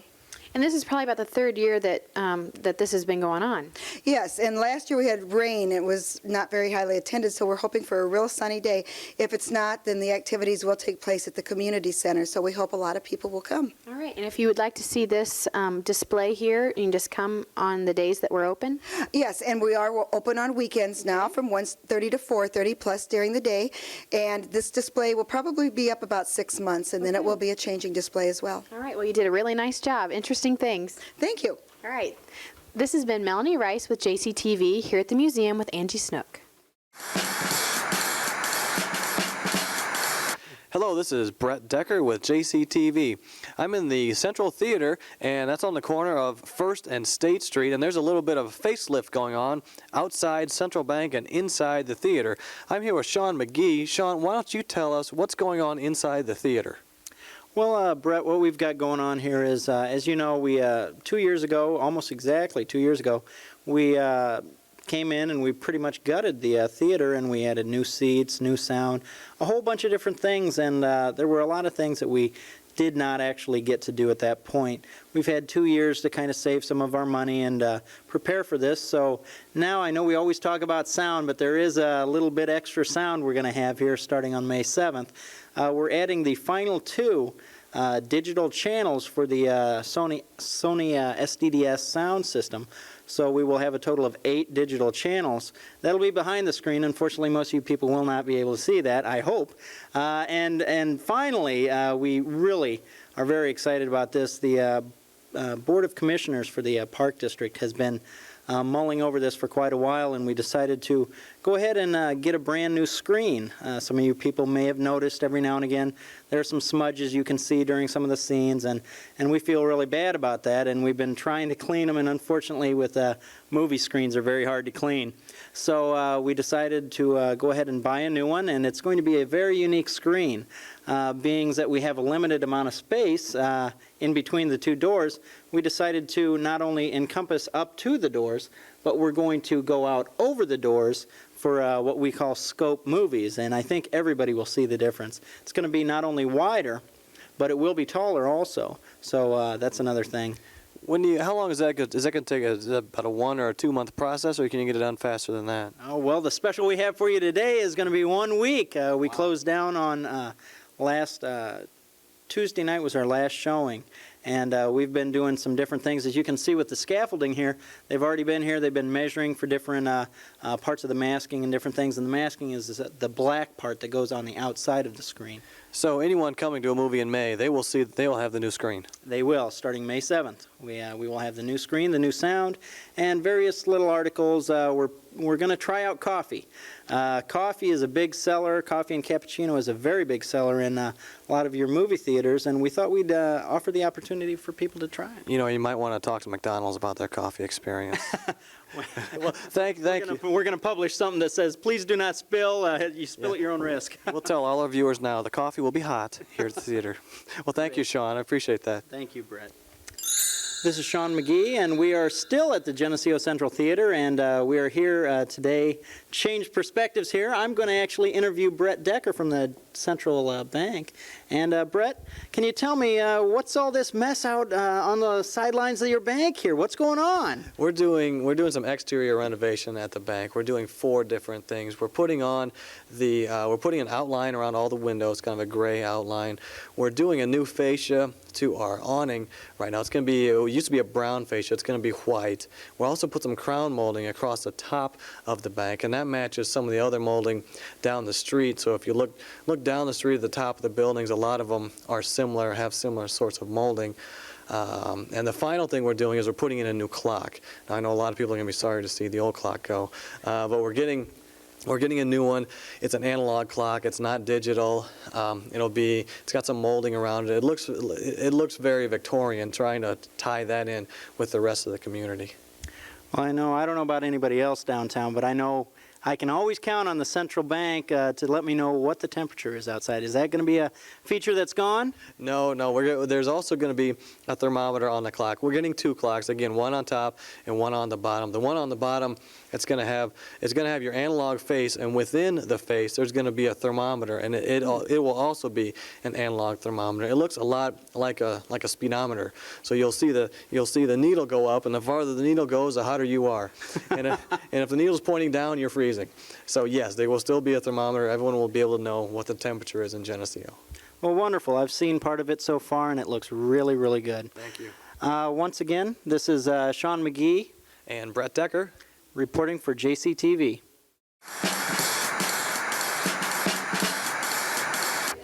Hi, and welcome to JCTV. This is Jody Edwards, and we are at the Public Library in Geneseo with the organization called Friends, and they help the public library. And with me is Darlene Holland, and she's going to fill us in on what Friends is all about.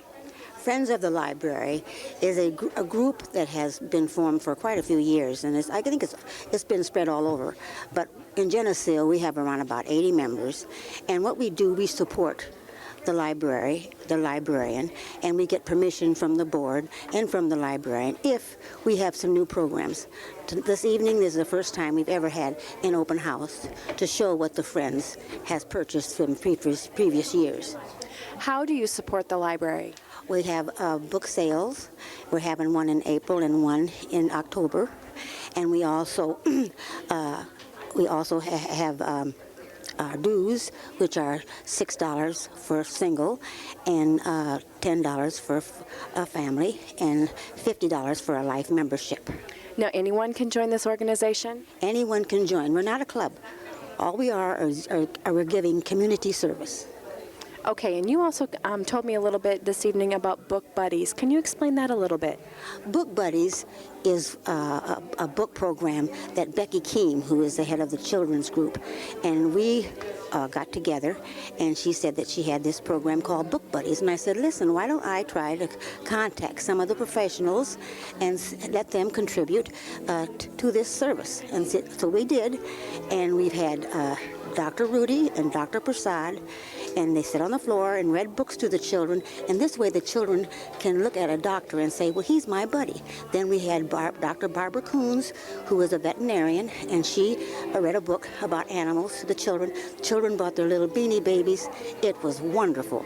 Now, we're going to have, we had Walt Henry as a policeman, and he read about the police, and he told about the police, the dog that they have. And he said that he doesn't do that now, but he does community service. Then we're going to have Dr. Parikh, and he is going to speak about being a doctor, how he became a doctor from India. And then we're going to have Dr. Tom Daniels, who is a dentist, and then I'm going to speak last to the children and kind of sum up and see what they've learned. How long does Book Buddies run, and how can somebody sign up with Book Buddies? Book Buddies started in March, and then it'll end the 13th of April. It's 6 weeks program. And how do they sign up? We had ads in the paper, and then by word of mouth, and then it's amazing how many children. The parents bring these little kids, and they're smart little kids, about 4 and 5-year-olds, and they are very much interested in what their doctors and their dentists do. It sounds like you're supporting the library in a really good way, Darlene. Can you tell us any more about the Friends or the Book Buddies? Well, the reason I'm interested in the Friends, when I came as a little child to the library when I was 2 years old, and it has so much to offer, so many wonderful books. And when I found out the Friends of the Library purchased books and tapes and books and tapes to read in the car, all these wonderful, and help with the computers, I said, this is a group of people that I want to be with. And so this is why I became a part of this service. Well, we're glad to have your organization in Geneseo. Thanks a lot, Darlene. Thank you. And this is Jody Edwards saying goodbye from the Public Library.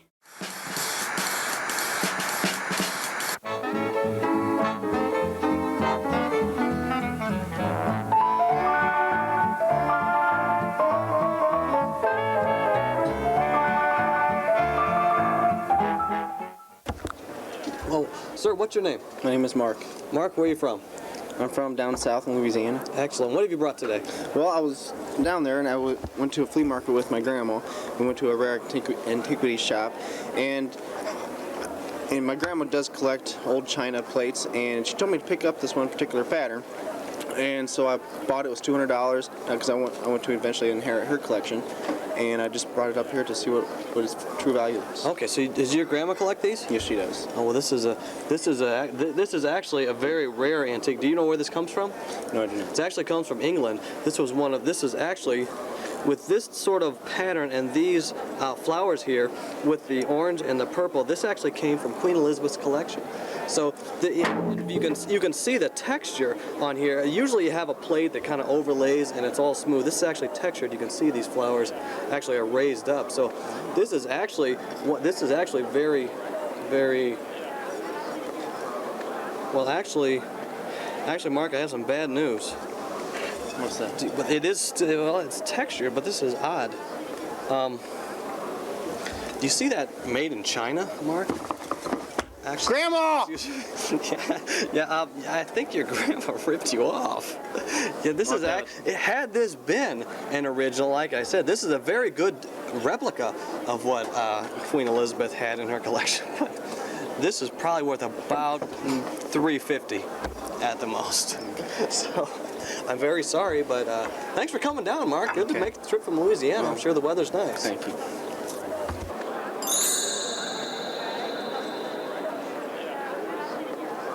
What's your name, sir? My name's Mark.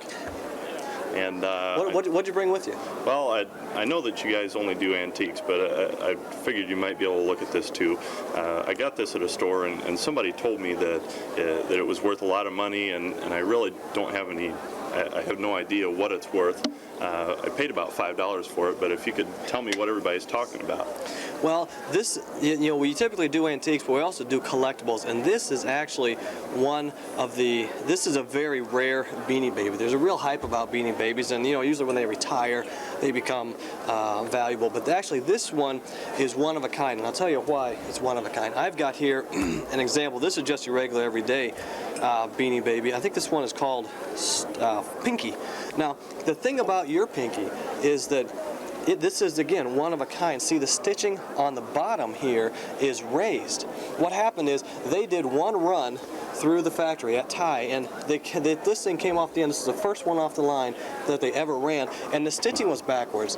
They realized the stitching is backwards, so then they had to go back and redo all of the stitching, and now what happens is then they have a smooth stitching on the bottom. So this is smooth. Yours is raised, and if you look at the number, see your style number 4072, the real style number is 4073. The 4073 ran like 8,000 to 9,000 of these Beanie Babies. Yours is one of a kind. So your Beanie Baby, this Beanie Baby is worth, if you find the right collector, and just about any collector will pay you good money for this, the right collector would pay you about $3,000 to $4,000 for this, because this is truly one of a kind. This one is your everyday Beanie Baby. This is worth $5. So you paid $5 for this. You could probably sell this at least for $3,000 to $4,000 more. Read. All right, I gotta find my wife. Jody, come over here. They just told us that this thing that I bought for $5, just because somebody said it was worth something, and it's worth $4,000. $4,000? Yes, it is. Wow. I can't believe this. Yes, it is. That's the best buy I've ever made. You go put that in a sack, and you guys, you go have a good day. Thank you very much. Enjoy your time here. Thank you very much. Thanks for being on the show.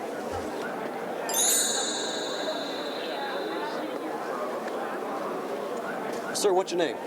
Mark.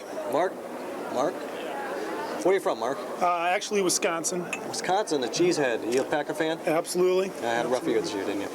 What'd you bring with me today? What'd you bring for us today, Mark? Well, this vase here. We actually just moved, my wife and I just moved into a new house, which is actually an old house. Excuse me. Okay, where'd you move to? We moved into an older home, and we were cleaning out the basement back in an old cubby hole, and we found this vase along with a bunch of other junk, most of which we just figured was useless, but this kind of piqued our interest and thought it might be worth something, so we thought he'd bring it by. Actually, it's a good thing you brought this by and you didn't actually throw it out, because we had our vase expert take a look at this, and typically on a vase like this you'll see a horizontal pattern going all throughout. You see the horizontal pattern here, and that goes all through this strip, but typically over here on the vase of this vintage you'll see another horizontal pattern, just with it's farther apart. What you actually have here is diamond patterns, and the diamond patterns here. I don't really see a diamond. It's a pattern. It looks like maybe it looks more like a pyramid.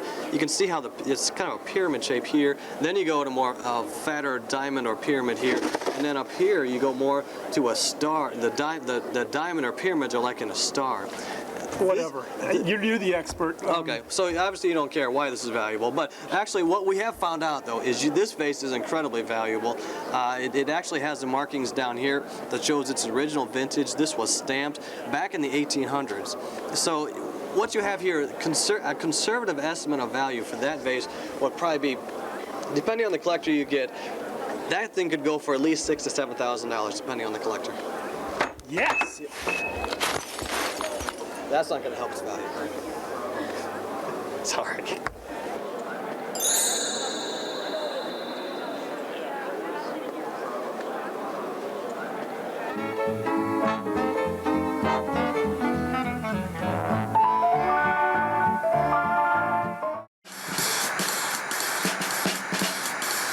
Hi, this is Julia Buzzard. I'm in the high school band room with Vic Bianchetta, and the Geneseo High School Music Department has received quite an award. Why don't you tell us a little bit about that?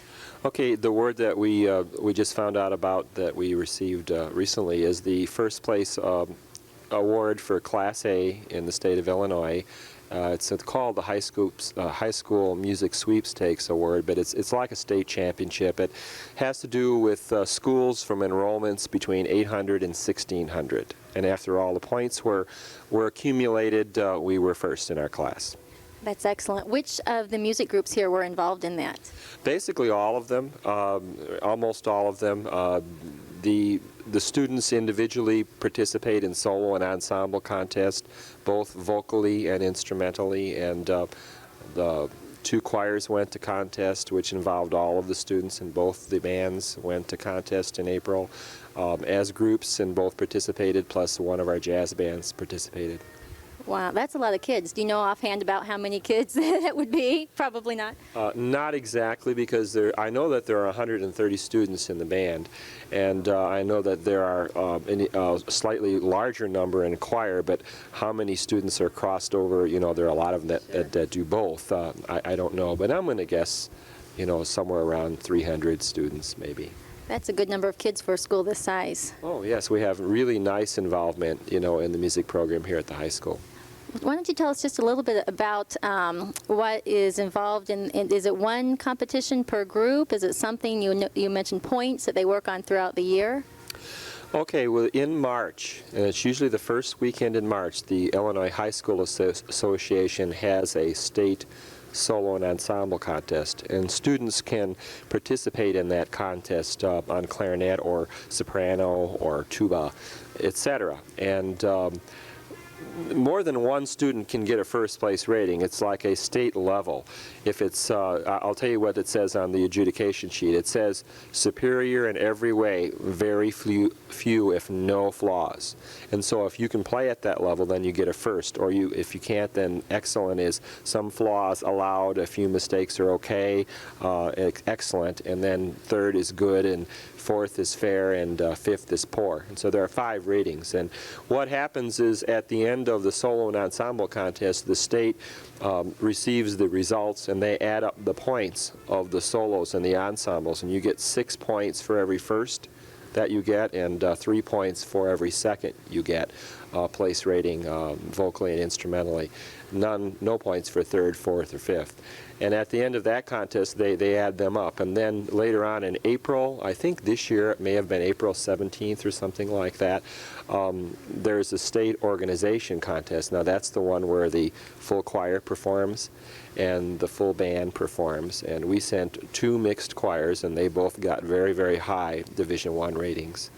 And we sent 2 bands. Our concert band received a middle Division I rating, which is very excellent for our younger ensemble, and our honors band received Division I rating, with a couple of the judges giving us perfect scores. And then our jazz band did the same. They received the first. And you add those points up, you add them to the first contest, and I don't know how many points we accumulated, but that's how you get the total. And that's done throughout the state, and at the end, nobody knows really who wins until the end, actually. So. Okay, well, that's really quite an honor. Would you say this sort of compares to a state championship, say in football or basketball then?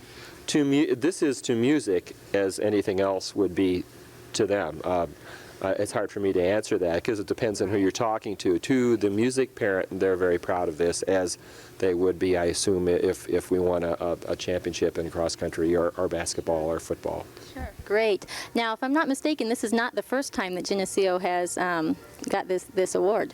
I'm not sure of the years, but I was in the trophy case the other day fixing the trophies because over the years they're worn and some of the letters had come off, etc.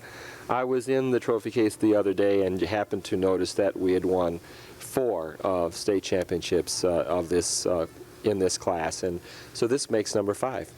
Great. I believe I've been told that is the most number of championships for a group in this school, that some other sports teams may have won 3 or 4, but the music department has won the most with 5. Were you aware of that? No, I have no idea. We just, and actually what this contest is all about, it's all about individual achievement. And we don't go around and say, all right now, clarinet players, we all are going to do a solo because we're going to participate in this sweepstakes. We don't even talk about it. We just, I send a form around and students sign up if they want to do a solo. And And then I make an announcement. I'm organizing ensembles. How many of you want to be in an ensemble? And the hands come up, and I put everybody that wants to be in an ensemble, and we send those to contest. And we just happen to have a lot of very talented students. They achieve at a very high level when we go. Well, you should be very proud, and your students should be very proud. So I'd like to congratulate you all, and good luck. I expect that we'll see this again in the future. I hope so. I hope that the level of achievement in the solo work and ensemble work continues here in Geneseo for a lot of years. I do too. Thank you. You're welcome. This has been Julia Buzzard for JCTV. Hello, this is Brett Decker with JCTV, and I'm here at Hammond Henry Hospital, and I'm with Betsy Wiffles, the volunteer manager, and volunteer manager of the Hammond Henry Auxiliary. Now, could you tell us what is the auxiliary, Betsy? The auxiliary, we like to think of it as a structured part of the volunteer program of the hospital. So in other words, any of the fundraising that's done, educational programs that's done is all done through the auxiliary. There is a board. There is 16 members on the board, and they do meet once a month. But the strong point about being the auxiliary is that many people like is there's no monthly meetings. So unless you're on the board, you belong to the auxiliary, but you don't have that requirement. Okay, how does someone become involved with the auxiliary, or how would you say join the auxiliary? We have a regular, like a recruitment that we have in the fall of every year, but I have people come in all year long that are interested in being in the auxiliary and the volunteer program, which is a part of the auxiliary. Okay. Well, speaking of the volunteer program, why don't we go talk to some of your volunteers and let them tell our viewers how they like volunteering and how often they have to volunteer. I think that would be great. Some of the ones that you'll be seeing today work in different areas and also work quite often, but we also have the ones that work just once a month, often in the gift shop. And the other thing that we want to get across is there's many areas that men feel comfortable in. Our outpatient clinic, our information desk is couriers, and we are getting more men, and we enjoy having the men in the program. Before we go talk to them, could you quickly go through what are the different areas that you can volunteer? There's quite a few. You'll be going through you'll see couriers when you go through today in the outpatient clinic, information desk, gift shop, working on the floor, in the floor areas. We also have volunteers that go out with health screenings when the hospital goes out to the community and does their health screenings, and here in the hospital. Plus, I have some that do come in and just do filing and business work in the business office. Okay, I'm with some volunteers now. I'm with Marge Blumenstein and Ruth Butler. Marge, can you tell us, first of all, how do you volunteer here at the hospital? Oh, we deliver water and juice and the mail. Okay. And we've done this for many years. Or I have Ruth too, also. My sources tell me this is the oldest service in the auxiliary, the juice, water, and mail ladies. I think that's right. Excellent. And Ruth, do you do the same thing? We work together, yes. Okay. Now, Ruth, why do you volunteer here at the hospital? Oh, I enjoy it, really. Do you? I enjoy the people, and how does it make you feel? Makes me feel good, like I've done something good. Marge, are there any age limits to volunteering? Do you have to fall into a certain age bracket, or can anyone volunteer? Well, I'm sure there's no age limit, and anyone can do it that would enjoy volunteering. Okay. Now, what if you're not here during the winter? Say we have some people who are snowbirds, go off to Arizona or California, Florida. Can they volunteer when they're here in Illinois? I'm sure they can. Okay. Do you have to volunteer a certain number of times, or do you have to be here 5 days a week? Well, Marge and I are here first and third Tuesday mornings. Okay. So is it so that you can volunteer as little or as often as you like? Correct. Okay. Well, Marge, what do you like best about volunteering? Well, I think it's nice to come and help people out, and a lot of people really appreciate it. The patients. And we enjoy doing it. Okay. Now, Marge, I'm not dating you at all, but I do want to ask: Have you been here? Have you been volunteering here a long time? I'm a charter member. Since day one, haven't you? Since it started. Well, congratulations. That's wonderful. And Ruth, not that I want to also date you, but you've been volunteering a while yourself, haven't you? 30 years. Well, that's wonderful. I'm here with couriers now. I'm here with Clay Kennett and with Francis Wiedenhoff. And we'll mention now Francis also works in the gift shop as well. Clay, what are your duties as courier? As a courier here in the hospital, what we do is we answer calls. We have a paging system, and if any department needs us, we answer the call. We also assist in taking patients in and out of the hospital. Okay. Francis, how often do you have to volunteer for the service? How many days a week or times a month? I volunteer twice a month, 2 times as courier, and then I work in the gift shop 2 times also. Okay. How long are those shifts? I work from 12 to 3:30 as courier, and in the gift shop I usually work like 3 hours. Okay. Clay, why would you recommend that anyone would volunteer for the hospital? I would recommend because it's gratifying to be able to help these people out, you know, and so forth. Also, you'd like to keep the hospital costs down, and volunteers can do this by doing jobs that normally other people would have to do that are paid. Okay. Francis, would you say that there's an age limit for volunteers? Well, I'm not sure. I know that I'm one of the older ones, but I see a few people here that might be even older than I am, and they seem to still be doing a great job. Well, would you know, Clay, if someone goes away for the winter, say they don't live in Geneseo all the time, can they still volunteer? Oh, surely.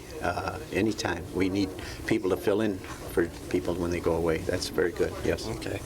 Francis, how does volunteering make you feel? It makes me feel very gratified that I can do something for someone else. And now I'm here with the manager of the gift shop and also volunteer, Virginia Humbert. Virginia, what are your duties here as manager of the gift shop? I schedule the people to work, and if someone can't get a replacement, I do, or I come myself. I also, with another volunteer, order all of the items that we sell here, and then price them and display them. Okay, about how many hours a week do you put in? Oh, some weeks a lot, some weeks not quite a lot, but some days when orders come in, I work maybe 8-hour days, a few times, but I really enjoy doing it. Oh, excellent. Can you also, how does that make you feel when you volunteer for the hospital in general? Oh, I feel like I'm doing something that might help others. Well, would you recommend that others would volunteer? Oh, highly. You're out with other people, and that's what I need. I'm a people person, and I would highly recommend it because it's not a hard work at all, and you meet new people. Okay. Now, can you tell me, are there any age limits for the volunteers at the hospital? Oh, absolutely not. We take them at any age. Excellent. Can you, finally, the last question, some people wonder where do the profits from the gift shop go. Could you answer that for us? I sure can. It goes right back to the hospital. We help buy equipment pieces that they need. Our last one was a machine that tests the hearing on new babies. Okay, so the money goes back to the auxiliary, which then benefits the hospital. Yes, it does. Oh. Now I'm with Carol Irick and Pat Bolda. Pat, can you tell us what do you do here at the hospital? I work at the information desk, which is in the entryway when you enter the hospital. We give people directions to parts of the hospital that they need. If they want to visit a patient, they ask what room, and we tell them. If they have to come in for admitting, we instruct them where they go, things like that. Okay, so you pretty much direct everyone who comes into the hospital. Pretty much. That's a great job. Carol, how often do you work? I work 2 times a month. 3 to 4 hours at a time. Okay. Pat, how about you? How often do you work? I do the information desk twice a month, 3 to 4 hours at a time, and then I have gift shop duties also. Okay. Well, how does volunteering make you feel, Carol? It makes you feel good, and you meet a lot of people, and you get to greet them, and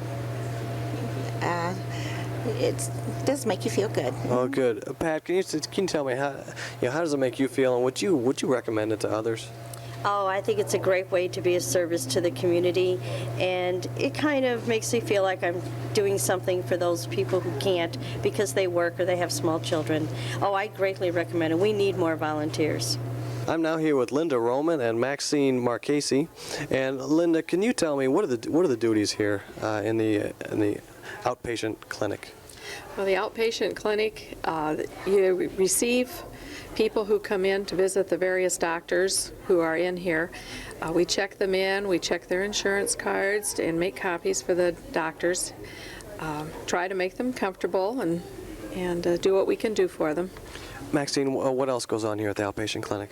Well, we have an outpatient clinic every day of the week, different doctors. I work for Dr. Finney of the eye surgeons, and I come in about 8 o'clock in the morning and work until 2:30 in the afternoon. I think his is the longest clinic that we have here. But we have heart specialists, and we have urology, audiology, and various clinics, and we all do pretty much the same thing, check patients in and check their insurance and whatnot. Maxine, about how many times a week do you work? Well, I work one day here on Tuesday for Dr. Finney, but I also work at home as treasurer of the gift shop. Okay. So I do all their book work at home. Okay. Thank you. Linda, how often do you work? Well, it varies. I usually work for Dr. Gorapati and Dr. Yassim. Sometimes they don't have quite as many patients, so I don't come as often, but every Wednesday morning, and I also work in other parts of the hospital to help out. So I'm not down here as much. I fill in if someone needs some time off and can't make it. Okay. If someone wanted to volunteer, would they be required to work X number of times a week, or could they kind of fit it into their schedule?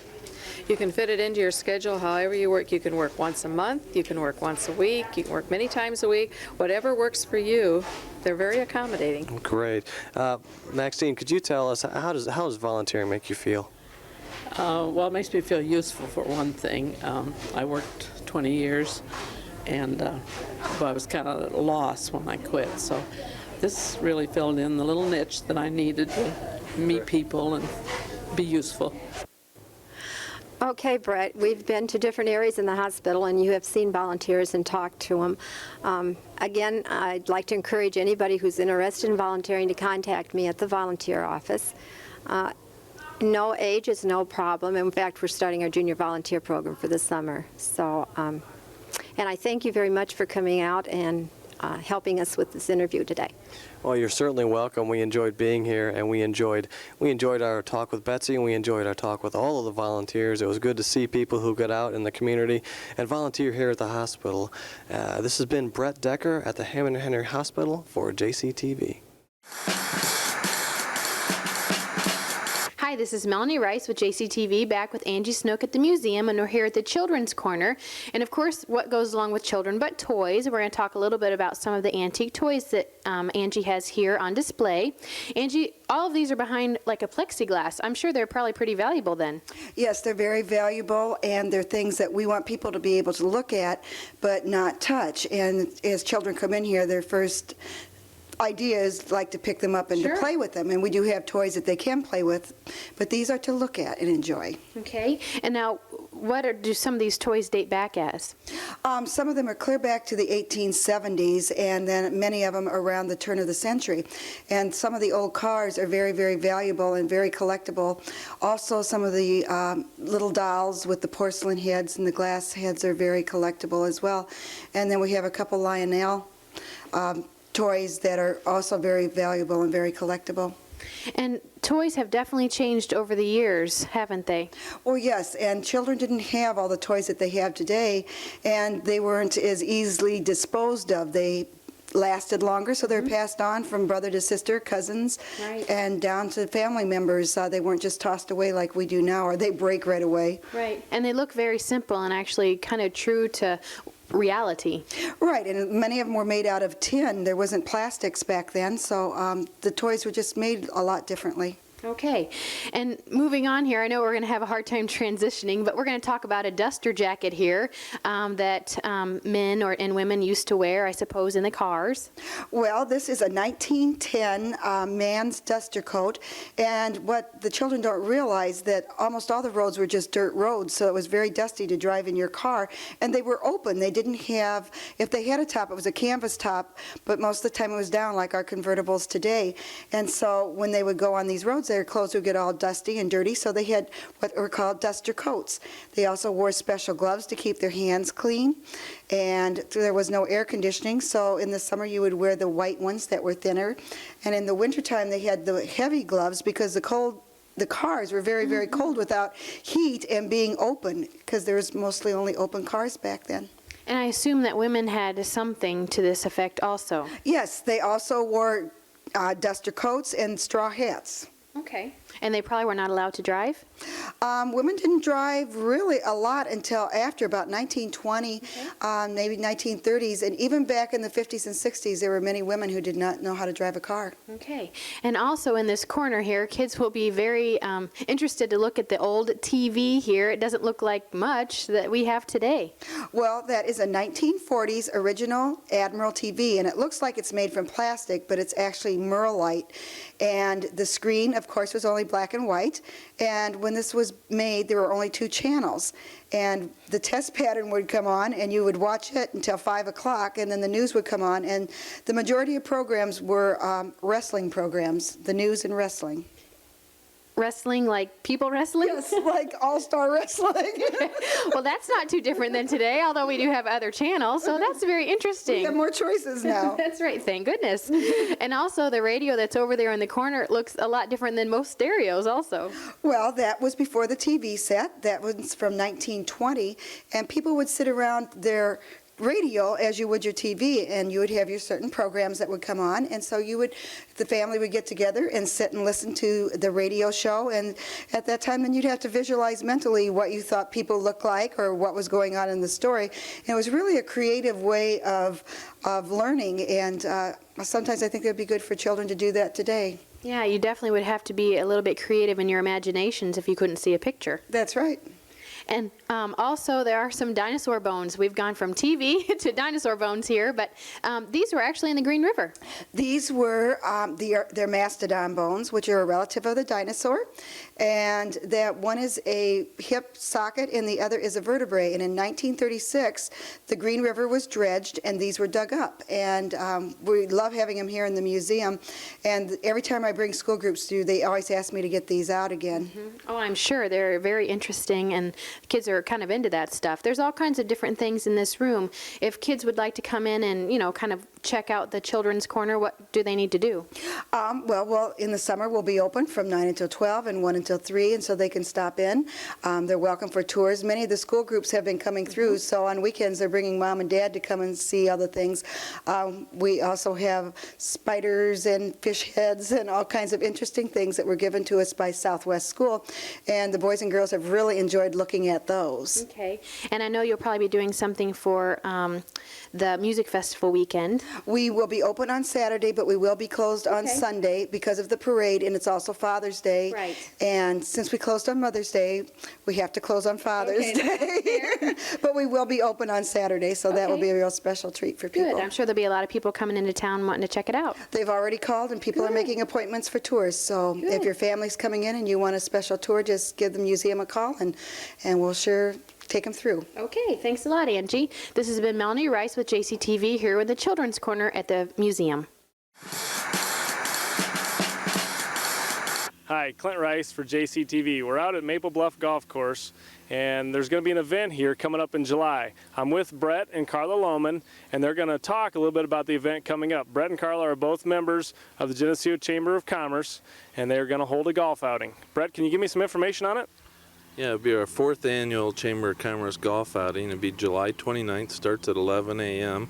with lunch, and then we'll have a shotgun start right after the lunch. It's a preferred ball format, open to both men and women, and we should have around 60 people signed up for it. We have prizes available for the holes. We'll have hole-in-one sponsors, prize sponsors, and then we're going to have an evening meal afterwards to award the door prizes and hole prizes. It should be a real good time for everybody. Okay, Carla, now, do you play in this golf outing? Yes, I do. It's very fun. All the women should come out. Anybody can play, any skill level can play in this golf tournament. Well, that sounds like a lot of fun. Being this is your 4th annual golf outing, has the participation increased greatly over the years? Yeah, from the first one, it's almost doubled in size, and we try to set up teams ahead of time, but you're welcome to either set up your own team or just send in your registration, and we'll set up a team for you. The registration forms are available at the chamber office, or any chamber member will have them as well, and look forward to seeing everybody out here. Well, it sounds like a good event for the chamber, and also a good event for anybody here that can get involved. So again, the outing is July 29th, starting at 11 o'clock.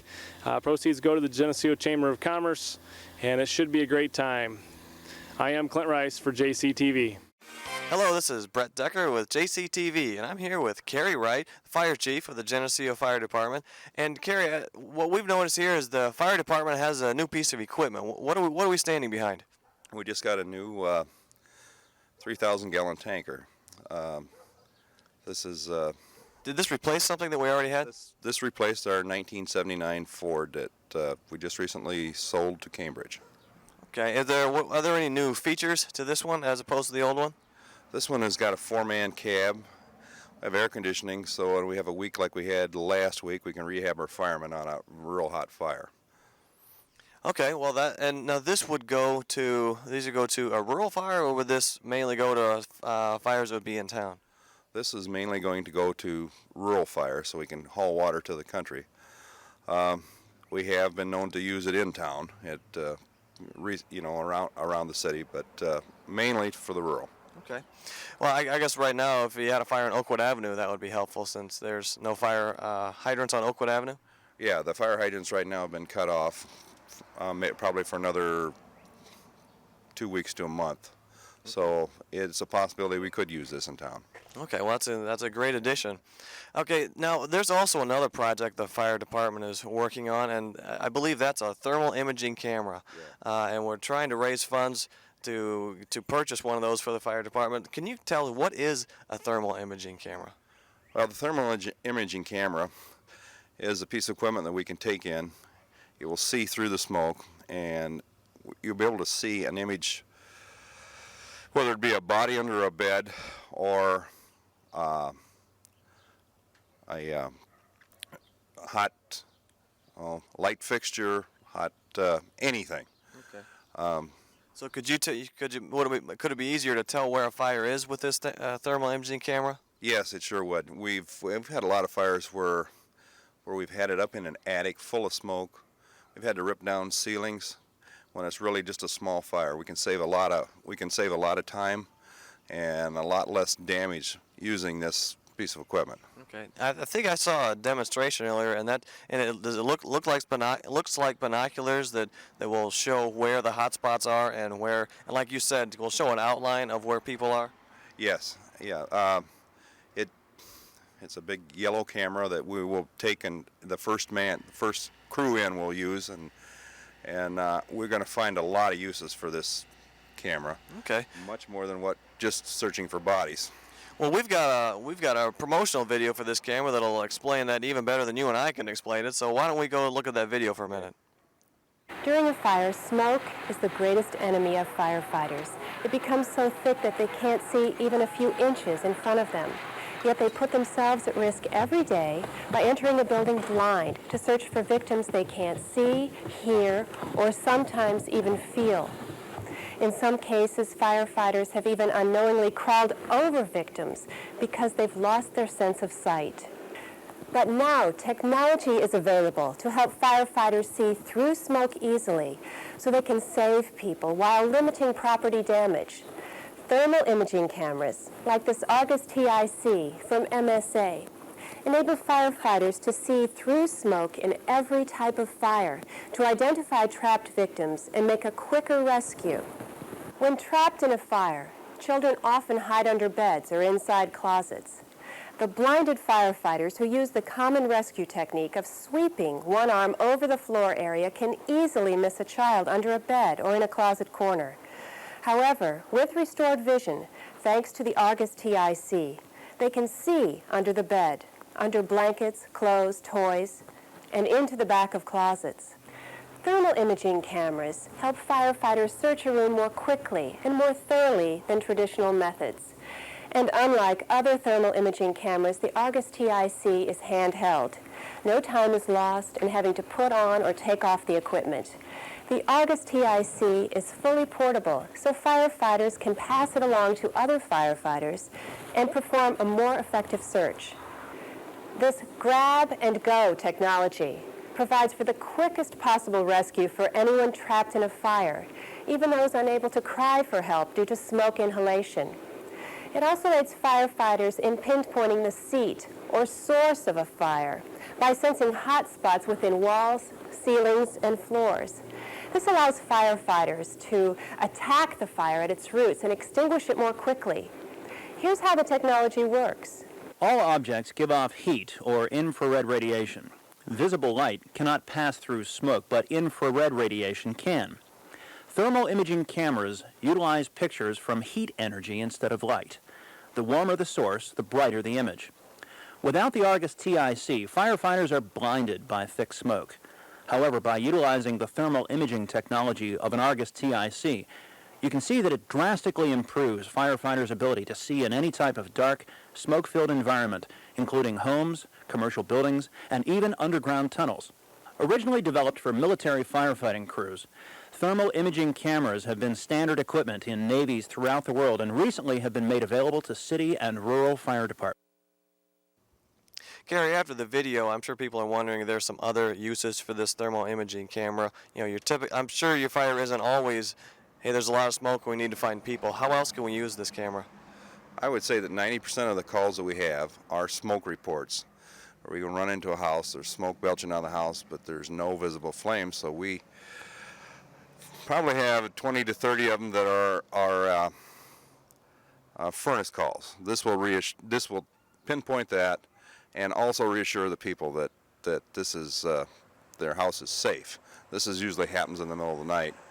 We also have had fires in walls. You know, last year in the middle of the night we've had that, and will help us pinpoint that without taking ceilings down, opening roofs. We've had many fireplace fires that this is going to really help us. Okay, so the old way was that you come in, there's smoke coming out of a wall, you have to destroy the entire wall to find it. This way you can pinpoint a small area and take care of the fire that way. That's correct. Well, that's going to be a great benefit. That's going to save a lot of property value as well. You know, Carrie, I think it's obvious this thermal imaging camera is something the fire department can really use, and it's going to help people in town, and it's going to help property, save some property in town. How can people help to get this camera as soon as possible?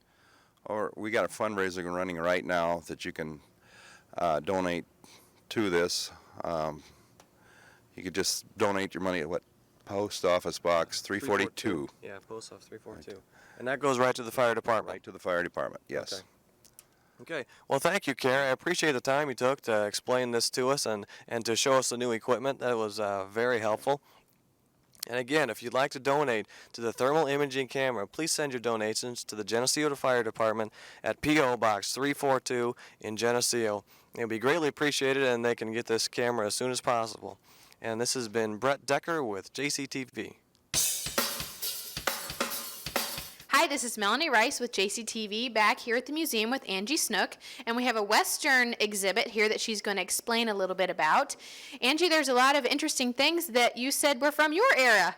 Yes, this is from the Western Toy Collection from Mike and Mary Jo Cherry, and we have a lot on Roy Rogers and Dale Evans, and one whole case is just pertaining to their toys and their memorabilia from the 50s and 60s, and then we also have some of Annie Oakley and Hopalong Cassidy and some of the other 50s and 60s Western stars that many people remember from my age group. Okay, and Roy Rogers and Dale Evans, that's a man and a woman, right, for those of people who don't know? Well, yes, and they were early Western stars on TV, and I could actually remember when they were getting married, and I cried. I thought it was so sad that Roy Rogers was going to marry someone else other than me.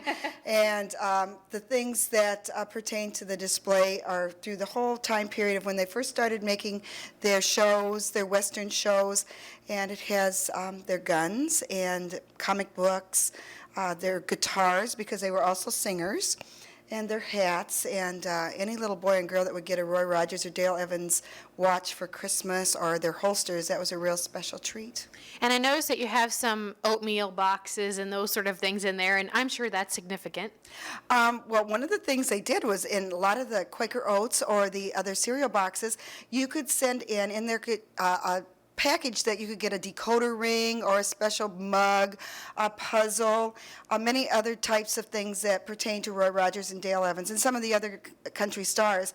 And so, of course, you would make Mom buy that cereal, not much different than it is today, so that you could order these things. And I can say that sometimes you would get them, and it was a rather disappointment. They weren't quite as great as you thought they were going to be. But nonetheless, you had to eat that cereal and find that piece of paper to mail that in. Well, and it was always at the bottom. Always. That's right. And I had a sister that I had to fight for to get to first. I'm sure a lot of people are in your same boat. I know Keith is spanning here on a few pictures and those sort of things. Want to explain a little bit about them? Well, one is even the scene of the western town where Roy Rogers and Dale Evans is filmed the movies that they were doing, or the segments they were doing, and it's a little replica of it in tin. Also at the very bottom is Roy Rogers and Dale Evans' 50th wedding anniversary, and Mike and Mary Jo Cherry were invited to that and were able to go to it, and there's pictures of them at the celebration, and they were friends of them, and of course Roy Rogers has passed on, and they've been to his museum and to his ranch, and Trigger the horse is also there, and of course if anybody remembers, Dale Evans' horse was named Buttermilk, I believe, so I better check that out, but I think that's what it was. And there's just so many significant things. It brings back a lot of memories, even their guitars from their songs they sang, and there's just so many different things that people find, even the old stagecoach. Even Mike has lent us, because all these things are on loan from their family, is a life-size buildup of Roy Rogers with his guns, and also a table and 2 chairs that are in just mint condition, and they're little folding chairs for children, and they're here on display as well. Okay, and I see in the center case you have some really nice pictures. Well, they were also written up in many magazines, and probably some of the people remember there was an article just not too long ago in the Geneseo Republic, and there's pictures of Mike and Mary Jo with Dale Evans and with Roy Rogers and Mrs. Hopalong Cassidy, and then on the top, one of my favorites is Buffalo Bill and Howdy Doody, and probably everybody remembers Howdy Doody time, that's in my era, and then another one with Mike with the Virginian, and they're just wonderful pictures to look at, and they're very significant. And to the right case, I know you have a lot of things, Tonto and some other things, Annie Oakley, that go right along with the Western theme here. Well, anybody can probably remember the Lone Ranger, and he always was the masked man, and nobody knew what he really looked like. And in there's a couple pictures of the Lone Ranger without his mask, and they were played by several different characters, and Mike and Mary Jo have pictures of them with Mike and Mary Jo in it. Also, there are Wheatie boxes that also showed you what was inside. You could get the Lone Ranger mask. Also, there's books from all the different era. In fact, I have a couple of those of my own at home. There's a hat which is Hi-Ho Silver Away, and that was his horse. There's 2 puppets of the Lone Ranger and Tonto, and there's puzzles, lanterns, different other memorabilia that are really great. Gene Autry, for people who have forgotten about him. Annie Oakley, my sister Anita, always wanted to be just like Annie Oakley, and she even braided her hair and had Annie Oakley gun. And she even has that book yet, so she's coming down to visit us too to see this exhibit. All right.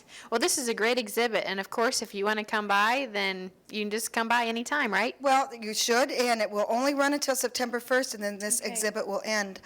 We will be closed July 25th, that week until Saturday, because I'm going to be on vacation, and also because they're putting in the new elevator. Right. Okay, well, speaking of the elevator, you want to talk a little bit about that? Well, as of Monday, July 19th, our elevator is supposed to be delivered from Texas, and it will be being dropped in by a huge crane, and I'm sure a number of people will like to see it, and we're also going to videotape it. And the lobby is coming. The ramp is now handicapped accessible, except the elevator is not there to go into, so we appreciate if no one uses it yet. That would be a good idea. But It's all coming along. The bathroom is also becoming handicapped accessible, and we've made a lot of progress. So probably in the next 6 weeks to 2 months, it will be completed, and we'll be really happy to be able to enjoy everybody being able to use the museum. Well, hopefully JCTV will be there to ride it. I hope so. They should be first in line. Well, I don't know about that after you. Okay, so in about 6 weeks, you'll have an operating elevator that will go to the second floor. Yes, we hope so. The maximum probably 2 months before the whole lobby and everything That's is great. completed. And we've also received a lot of McBroom artifacts that we're going to have on display in our new lobby too, and people that have actually lived in the house with pictures of them. So Wow. I think that'll be real exciting for people to get to see. Okay, so if you get a chance, come and see the Western exhibit here until September 1st. Correct. All right. This has been Melanie Rice here with Angie Snook at the Geneseo Historical Museum. Hello, this is Brett Decker with JCTV, and I'm in the city park today with Tom Deering of Central Trust and Savings Bank. And Tom, we've got some new wood carvings here in the park, and why would I be talking to you about wood carvings? Well, Brett, as you know, the new carvings here in the park were a way that Central Trust and Savings Bank of Geneseo could help the city. We made a contribution to the wood carvers to have this project completed. Okay, now what exactly was carved, and how did we cut trees down, or were they stumps already here? What happened? How'd that come about? Well, last year there was some wind damage to 3 of the trees here in the park.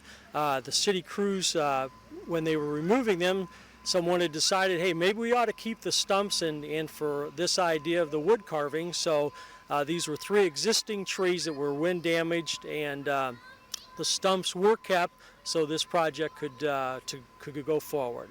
Okay, there were 3 things that we carved. I see we carved a bear, we carved a farmer, and a eagle. How did those come about? How did we pick those? Well, as we were thinking about designs, we started taking a look here at the location here in the park and also what Geneseo community is about.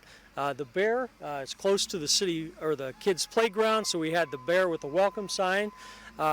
Geneseo is a farm community, so we came up with the farmer, and we have a number of memorials here in City Park, and we wanted to have a patriotic theme, so we have the eagle represented. Okay, well, thank you, Tom. We appreciate you taking the time today to explain what our wood carvings are and clear up a few misconceptions some people might have had about those. Brett Decker with JCTV. Hi, I'm Mindy Mahalahian with JCTV, and we're here at the Niabi Zoo with Tom Stolf. He's a zoo director. Tom, we're here with the tapirs. Can you tell us a little bit about them? Yeah, when we say tapirs, everyone says, what in the world is a tapir? Well, they're an unusual animal that weighs 800 pounds, and we place these tapirs in our old elephant enclosure. And the reason why is, well, we had a beautiful enclosure that was pretty large, but not big enough for giraffes, and not strong enough for rhinos, and not big enough for hippos, but perfect for a tapir. A tapir this animal is from Brazil, a Brazilian tapir, which is a semi-aquatic animal. And what in the world does that mean? Well, a semi-aquatic animal means that it spends most of its time on land, but also part of the time in the water. It loves to be near the water, and it does a lot of swimming and a lot of foraging, meaning trying to find food, and it eats vegetation. But a beautiful animal that we had here for a year, and now we have a little baby named Zoe, a little girl. And Zoe, a lot of times people will say that this animal looks like a walking watermelon, and it's because of the stripes and the spots. And this little baby will keep these spots or stripes for about 6 to 8 months, and then it'll look just like mom and dad. And you see mom and dad taking it easy in this pool that they have. How old did you say this is? She was born 7 weeks ago, so she's got quite a bit of growing to do. She weighs probably around 40 to 50 pounds now, and like I said, when they're adults, they're 6 to 800 pounds. What do they eat? Well, in captivity, they're fed what you would feed a horse. And they're actually closely related to a horse and also a rhinoceros. So what do you feed a horse? You feed them hay, you feed them grain, and you also feed them a little bit of produce. I think Zoe's favorite food is, if it's not mom's milk, it's gonna have to be a banana. As you can see that they're a quiet animal, they're also considered a nocturnal animal, which means that they're more active at night. There's a different type of animal that's active during the dawn and dusk, and that's called a crepuscular animal. And tapirs are known to be really active right when it's starting to get dark. That's when they're walking around, or early in the morning. But during the day, this is what they love to do, is sit around and enjoy this nice cool pool. You can see them throughout the whole day, and we also have new education signs here at the zoo right in front of the Brazilian tapir exhibit, so kids can look at what size a tapir is. It's a life-size picture of a tapir, and also education signs like, what in the world do I have a snout for? What is that long nose? Well, that's to smell with and also to grab vegetation, because out in the wild they like to eat plants, fruits, but usually the shoots and plants in their natural habitat. Now, out in the wild, there are different tapirs. There's Brazilian tapirs and Malaysian tapirs, and they're an endangered species. That means that there's not that many around out in the wild due to habitat destruction. Their number one predator is people, because we're taking their land away from them. But out in the wild, if you're wondering what eats a tapir, jaguars will actually go and attack the tapirs in the night. That's why they spend most of their time near the water. Just in case they hear a sound, then they can jump right into the river or into a pond to stay away from any predator that's going to go after them. But they're really an unusual animal, and we're excited to have them. We've never had a tapir in the Quad Cities at all, ever before. And now, not only do we have Mom and Dad, but we have little baby Zoe, and we're real excited about that. Now, Zoe can stay with Mom and Dad for up to 2 years, and then she'll go to a different zoo and find a friend there. How do you decide which zoo she goes to? Well, what we'll do is we'll call around, and we have a list, and they know that we have Zoe here from reports that we send to all zoos, and then they'll call and say, we really need a female, and we'll either trade for a different animal or sell or give her on loan to a different zoo. So that's quite a while down the road, but when that time comes, we'll make sure that Zoe has a real nice home and a real good zoo. Now, a lot of times people will wonder, how can you help Niabi Zoo as just a zoo visitor? Well, there's many ways. If you like Zoe and if you like the tapirs, we have a program called the Adopt the Animal program. And what that means is you don't take Zoe home, but you can give $25 on up to Zoe, and that's a way to adopt that animal. You get a certificate, and that $25 helps Zoe with toys and special food or special needs that she needs to have. Another way that a zoo visitor or a person in the community can help us is join our zoological society. It's really important. What we've been saying to the community is a community zoo needs community support. What that means is for $15, an individual membership can get you into this zoo year-round, as long as we're open, as well as 75 other zoos in the nation. That's real important. If you have a family, it's $35, and it's you and 6 family members that can come into the zoo all season long. So you don't have to come on just a very, very busy Tuesday. You can come anytime, and that's real important. We need as much support as we can. Everyone's coming to me and saying, Tom, we love what you're doing with the zoo. Well, the bottom line is it's because of the community support. People are coming, and with their attitudes and their support, that's helping us improve the zoo and being able to bring in the tapirs that we did. Do you want to give a zoo phone number for more information? Absolutely. You can call our Kohler Education Center, and that's also where our membership is ran out of, and that's area code 309-799-3482. And you can talk to the staff there or call the main zoo office number, 799-5107, for other general zoo information. Great. Well, thank you. And this has been Mindy Mahalahoon with JCTV. Hello, this is Brett Decker with JCTV, and I'm at Richmond Hill, and I'm on the first hole of our new disc golf course, and I'm with Tim Miller, who is our local disc golf enthusiast. Tim, just briefly tell us, how did disc golf come to Geneseo? And notice I'm trying to emphasize disc golf. I always call it frisbee golf. Well, why don't you first tell, why shouldn't I call it frisbee golf? Well, frisbee is a brand name from Whammo. That's kind of like just a trademark, so they're generically called discs. So disc golf. So they should be paying me if I'm calling this frisbee golf. Okay, well, make a note to Whammo, Keith. All right, now how did it get to Geneseo? How did disc golf come here? Well, I moved here about a year ago, and there's just really no place locally to play, and I've been playing down in Cincinnati, Ohio, for a couple of years, and I went into the park board on June 2nd, and we had the Frisbee Golf Challenge on July 3rd, and we got city council approval, and here we are. We put it in about 90 days, start to finish. That's impressive timing. Now, is this a 9-hole course, 18-hole course? This is an 18-hole course. Okay, yeah. 18-hole course at Richmond Hill, disc golf. Now, about how long does it take to play a round of golf? You can get in about an hour and a half. Everything's about a third as compared to ball golf, where you'd think in yards, 300-yard holes, we think in 300 feet. And so the time's about a third too. Okay. And approximately, does this cost anything to play up here? Absolutely not. It's a public park and you can come play for free. All you need is a Frisbee or a disc golf disc. And where do I get a disc if I don't have one in my house? In Geneseo, you can go up to AM Pride and get them for about $8. They also have maps and some explanation on what each disc does, because each one of them is just a little bit different. Okay. Can I play all year round, or is this course closed? It's open all year round except for during the Shakespeare Festival and some cross-country meets. But other than that, 362 days a year it's open. We don't want to hit any cross-country runners. Right. Cause injury. Okay, why don't you show me some discs? Sure. These discs do different things. I'm such a layperson, I thought you just grab a Frisbee and come out here and throw it, but there's actually different things. Why don't you go through those? It's just like ball golf. We have drivers that we use for like long straight shots, and we also have mid-range discs like a rock, and then we also have putters. So depending on where you're at in your game, if you're on the tee, you'll probably want to use one of your drivers, and then your second or your approach shot, you'd want to use a mid-range, and then when you get down to the accuracy or a low-speed shot, you'll want to use a putter. And each one of these types is available up at Pride too. Now, since I don't know what I'm doing and probably aren't going to invest $300,000 in discs, well, if I want one disc, what do I get? You want to get a mid-range. There's a good all-purpose, like a 7-iron, is a Shark. Each one of them have a neat little name. Ooh. Like AVR. I like Shark. Like this is an AVR or a Rock, or this is a Polaris LS. They just have different names to keep them all straight. Oh, okay. But very good beginner disc is a Shark. Okay. Get the Shark if you're a beginner at AM Pride. Well, Tim, I appreciate that. You know what? Why don't we play a hole and show the people at home how this works? Sure. Okay. Can we put money on this? No, not here. No.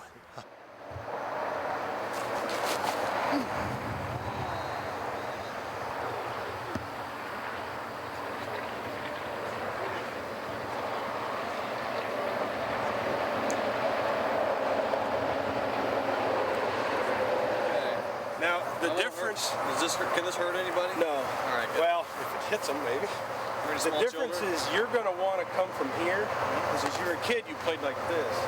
But in disc golf, you want to come straight across. Okay. Because it's like a rifle. Straight across, like a rifle.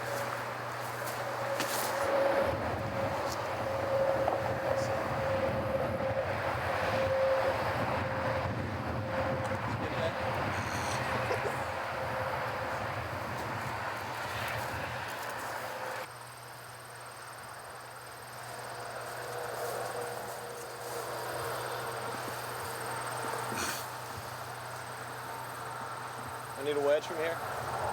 That'll work. Now can I move? Do I have to? Actually, what you're supposed to do standing here is wherever it landed. Yeah. You're supposed to put this down like a marker. Oh, okay. And then your foot's supposed to be right behind it. Oh, okay. I see how this works. All right. So you got to stay behind that at all times. Yep. Exactly. Now this is a par 4. Okay, that was 2.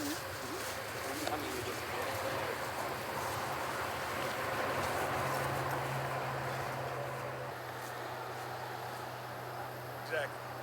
Okay.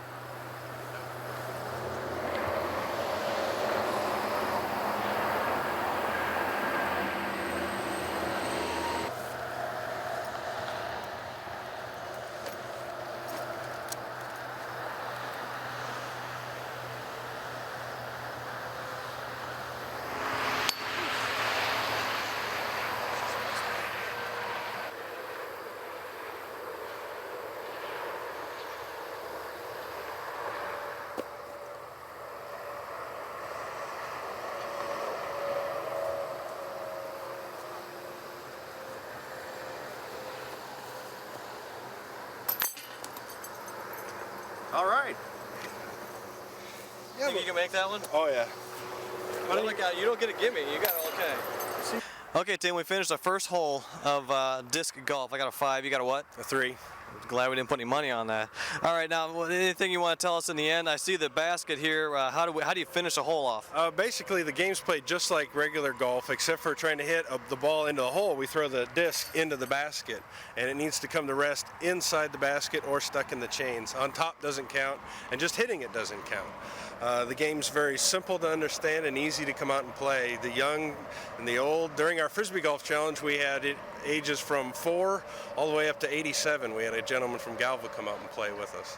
It was hot that day. Did you have to carry him off, or did he do okay? Oh, no, he did very well. Excellent. Well, thank you, Tim. I appreciate you showing us disc golf, and we want to try and promote this here in Geneseo. We've got a nice course. It's on Richmond Hill. It's beautiful out here. So come out and play disc golf. Thank you, Tim, for taking the time, showing us disc golf. And this has been Brett Decker with JCTV. Hi, this is Melanie Rice with JCTV here with Angie Snook, and we're outside this month, and we're here in front of a Batten Gothic house, and Angie's going to talk a little bit about that. There's only a few left in town, and unfortunately this one's going too. Yes, as of next Monday, this one will be raised, and it is the an original caretaker's home to Oakwood Cemetery. And Oakwood Cemetery was started in 1868 by the Hosfords and Hanfords, and they were together with 10 other men and declared the 60 acres of land for a cemetery. And in 1870, they built this Batten Gothic house. And we have been in the cemetery before, and I guess I should have prefaced that. That's where we are. And this is where Roy used to live, right? Sure, and it was originally built for the sexton or the caretaker of the cemetery. And even way back in 1870, someone had to take care of the cemetery, the proceedings that went on, and they lived in the cemetery rather to take care of it, but also as a protective measure to keep watch over everything that was going on. So several caretakers have lived here. Yes, it started out with George Rohr, and he was here for 24 years, and then he left and his son took over, and he was here, and then from then it was Clarence Ristaw and Jack Green Jr., and then Roy Parker took over in 1981, and everybody knows Roy in Geneseo. And now he has retired, and John McCracken has taken over. And everyone has lived in this home that I know of, except for John now, and the house is in not real good shape, so they've chosen to take it down next week. However, the outside, some of the things are very unique. You want to talk a little bit about that? Well, there's only 3 Gothic homes in Geneseo. This one's Batten Gothic, and that's because the siding goes up and down. And the other one is the Anderson House on South State Street that's brick. It looks rather like a church. And then the other one is on East Pearl Street, and it is clapboard, so that means that the boards were not vertical, but they were horizontal. And all of them have the pretty fretwork at the top where the big V's are, and that's part of being the Gothic. And it's called Carpenter Gothic, and it was very popular in the 1870s. There's also some overhangs over the windows that you don't see anymore either. This house is really unique because over the double windows and all the way around the house, it's beautiful bracketing, plus the awnings that cover the windows not to let the sunlight in are also made of wood, and they're also made of batten. So it's really unique. And what's very nice, the city has allowed the Geneseo Historical Museum to preserve some of these unique architectural structures, and so that we can do something at a later date. So the house isn't a total loss. It's really, we're going to benefit by able to use some of this somewhere someday, and it will be able to be on display for people to see. And actually the quote siding is original, the up and down. I mean, that's amazing. 1870, that's a long time. Now the front porch area here is new, but on the side areas around you can see this original batting to the house, and so that's very unique, and it's unbelievable how it could hold up this long, this well, but it's been well maintained, especially on the outside. And there's barns in the back that are going to be taken down too, and they're probably fairly old also? Yes, they were built in 1922 and 1923. They will be keeping one of the large barns for the equipment sheds and whatever, but some of the other old area barns will go along with the house. And I know before we got on the camera, we were kind of looking at the driveway, and that's also very unique. And I know you don't have really any information about it, but it's not really a typical driveway. No, it just has the 2 tire runs for like a Model T, Model 4, the early cars. And so if you look at it, it's very, very narrow.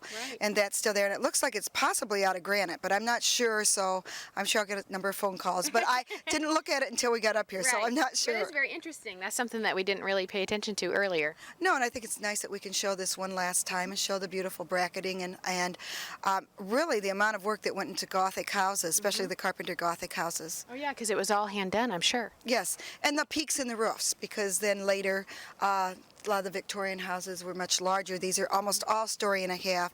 If they are two-story, they still have the high peaks and all the gingerbread along the top walls of it, and even around some of the side walls and the porches also have a lot of the very intricate designs. Okay, well, so it looks like Oakwood Cemetery is going to say goodbye to an old friend. Yes, but we'll have this on tape, and we'll also have a lot of the architecture at the museum. Good. Okay, well, is there anything else going on at the museum?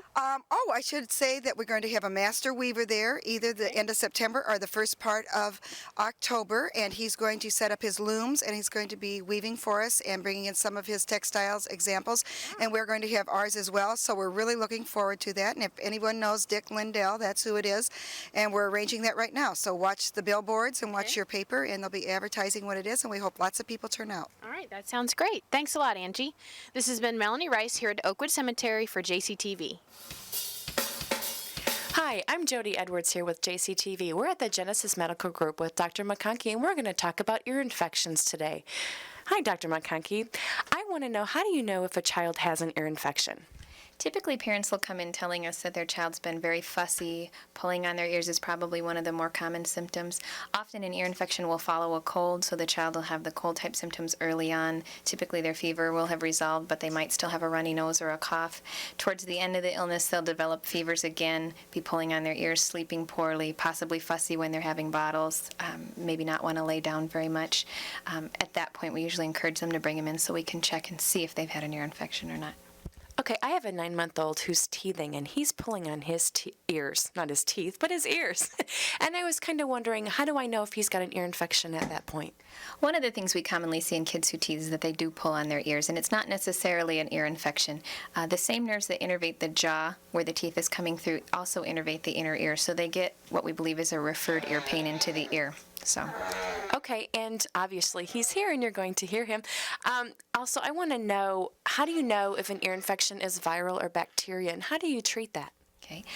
We estimate that somewhere in the range of 70%, up to 70% of ear infections can be caused by viruses and not actually be bacterial infection, but it's very difficult for the physician to tell just looking at the eardrum. They all look the same to us. So in children under the age of 2, especially if they're symptomatic with it, we'll often treat it with the antibiotics to prevent the risk of the other side effects that we sometimes see. Complications of ear infections like mastoiditis, which is an infection of the bone behind the ear, the possibility of meningitis because it is so close to the central nervous system. Also, the long-range complications of ear infections with hearing loss are worthwhile treating with antibiotics. Okay, and if you were to look at a child's ear, how and where do you see the infection? I have a little picture here. I hope it comes out well. When we're looking in the ear canal, what we're looking at is the eardrum itself, and often an infected ear to us will look very red and bulging. It's a little difficult to see on here, but the typical landmarks that we normally see in a healthy ear are just not there. The eardrum will be very red and appears to be bulging, which is one of the things we think causes the pain. Sometimes it's a little more subtle than that. Sometimes we just see fluid in ears, which can be a chronic problem, and probably one of the main reasons why kids get recurrent ear infections is fluid that stays in the middle ear. Now, when we talk about ear infections, when do you as a physician consider an ear infection, as you say, chronic, serious, that the parents and maybe a referring physician would think of tubes? Okay. Everyone's opinion varies a little bit on this. In my practice, if a child is having between 4 and 6 ear infections in the course of a year, I would consider trying what we call prophylactic antibiotics, which is a dose of antibiotics a day to prevent an ear infection. This probably benefits kids who have fluid in their middle ear that stays there, and that's from what we call eustachian tubes dysfunctions. Your eustachian tube is the tube that drains your middle ear, that allows that fluid to run out of there. When there's eustachian tube blockage, either from enlarged tonsils or adenoids or just recurrent colds, that fluid stays in the middle ear, and by giving them the dose of antibiotics a day, we can hopefully prevent the ear infection. If that fails, oftentimes then we'll refer you over to the ear, nose, and throat doctors. The other reason to consider tubes, other than recurrent ear infections, is the problem of fluid that stays in the middle ear chronically over 2 or 3 months at a time, because the age that most kids get the ear infections is very young, at the time they're developing language, and fluid in your ear can decrease your level of hearing and affect your language development. So that makes it very important important to get that fluid out of there, and tubes are probably the best answer to do that. Okay. Well, you've answered my questions on ear infections, and I sure hope that they answered your questions. This is Jody Edwards with JCTV. Have a great day. Hi, Clint Rice for JCTV. We're going to start a new segment this month. It's going to run about 3 times a year. It's going to be called Lawn and Landscape. And what we're going to do is we're going to go through some basic tips that hopefully you homeowners can find of value when it comes to taking care of your lawn and your landscape around the home. As we come into the end of summer here, beginning of September is here, it's a time of the year where our rainfall will start to increase. And 2 things can happen. One, you're probably going to encounter, or you can encounter some grub damage in your lawn, and with adequate rainfall, you won't even know that it's there, and it probably won't even be a problem. But if you do get into a dry situation, you may start to see some damage in your lawn to the annual white grub. It would be time then to go and to your local hardware store, Farm Fleet, what have you, Lowe's, and come up with some diazinon product. Read the label well. It's a granular material. You put it on, and you need to water it in. That will help you with your grub problems. Also, through the end of this year, you might be looking in early of September of doing another just natural turf feeding for the lawn. Give it some more nitrogen, and then do a fall feeding late in October to get you through the winter. If you're into a program on fertilization, read your bags, read your labels. It'll give you all the information you need to go ahead and do that fertilization.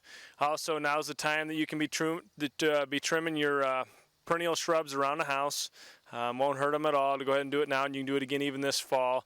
The only thing I'd tell you about shrubs is you don't want to prune them real early in the spring when they're putting on a lot of growth, and you get into a situation where you're cutting a lot of growth off, and it's actually hurting the plant, because that's what they're trying to do, is grow. So now's the time to be doing that. Also, if you're looking for a tree, a shade tree for your lawn, get your local nursery now, get that tree picked out, get it bought, and then when the leaves fall off it and the tree is hardened off in late November, early December will be the time you want to plant that tree.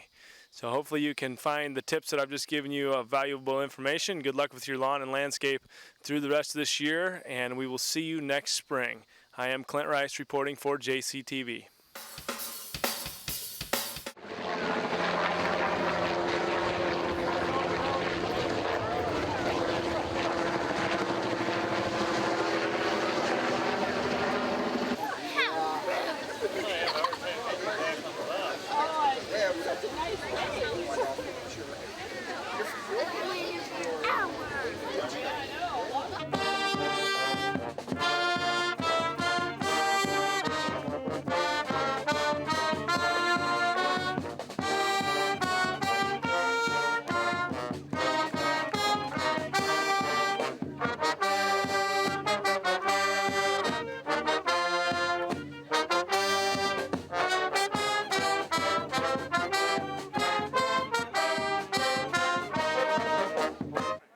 Governor Ryan, honorable members of the General Assembly, Mr. Mayor, distinguished guests, ladies and gentlemen.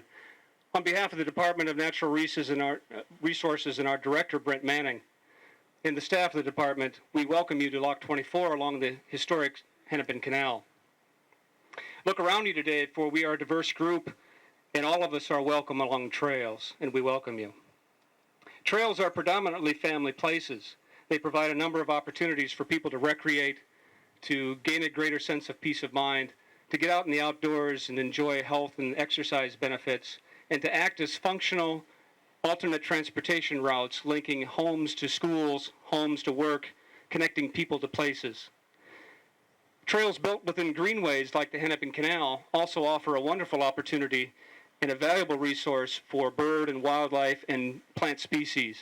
They also work as outdoor classrooms to teach the valuable lessons of nature to our children, thus making them better stewards. When communities come together in the spirit of cooperation and in partnership with state agencies, they can and many will become part of the Grand Illinois Trail, which the Hennepin Canal is a cornerstone of. Grand Illinois Trail will also work as a catalyst for other trails to link onto, providing opportunities for entrepreneurs, for increased economic activity, and for tourism destinations for people of the state, of the region, and of the nation to come and enjoy. Governor Ryan, we at the Department of Natural Resources, we applaud your wisdom for understanding the significance of trails bring to communities, for your leadership and direction in providing development and grant opportunities, and for your vision now and into the next millennium to understand the significance trails have for our quality of life and for that of our children. So please join me in providing a warm welcome to the governor of the great state of Illinois, George Ryan.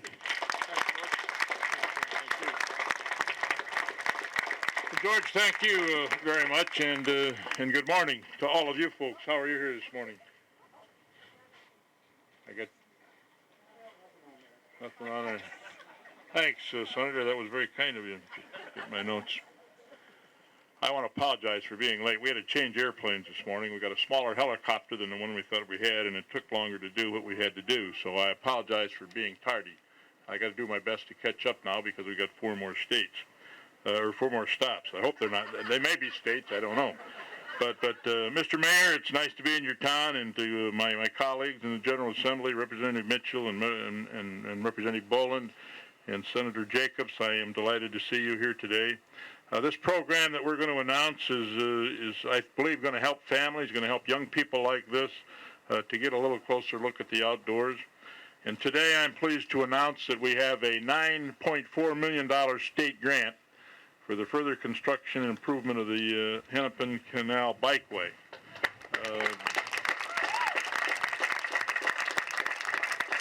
Now, I want you to understand that this wouldn't be possible without the help of these folks that sit here with me and that are members of the General Assembly from both the Senate and the House.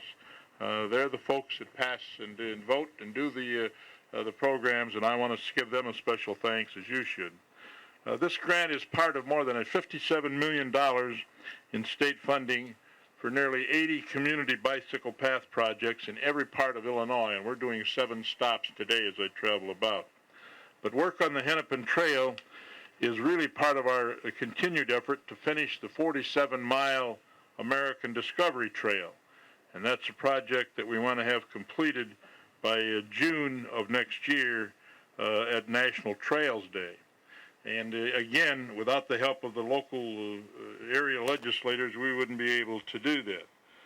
We have a lot of folks that have been involved with this project, including Congressman Elaine Evans, who was helpful, and Senator Hawkinson, and besides these fellows that are here, Senator Todd Sieben, who was a part of it, Representatives Don Moffitt and Ron Laufer, and all of the members of the General Assembly. But some of these bike projects are being funded through a couple of sources. Some through our new Illinois First program. Many, like the one we have here, is going to use funds from the Illinois Transportation Enhancement Program, which is administered by the Department of Transportation. And in fact, through that program, Illinois is going to receive $84 million in federal funds for enhancement projects in towns and cities throughout the state. So that gives me an opportunity, in addition, today to announce $865,000 to the city of Rock Island for a section of the Great River Trail from Cordova to Albany, along with $711,000 to the Rock Falls for the Sinisippi Bridge portion of the Hennepin Canal Trail. In addition, $677,000 to Carbon Cliff for a new section of the Grand Illinois Trail that George talked about. In addition, through the Department of Natural Resources, I am today announcing a $97,000 grant to the city of Galena and a $27,000 grant to Cordova Township for some other bike path projects.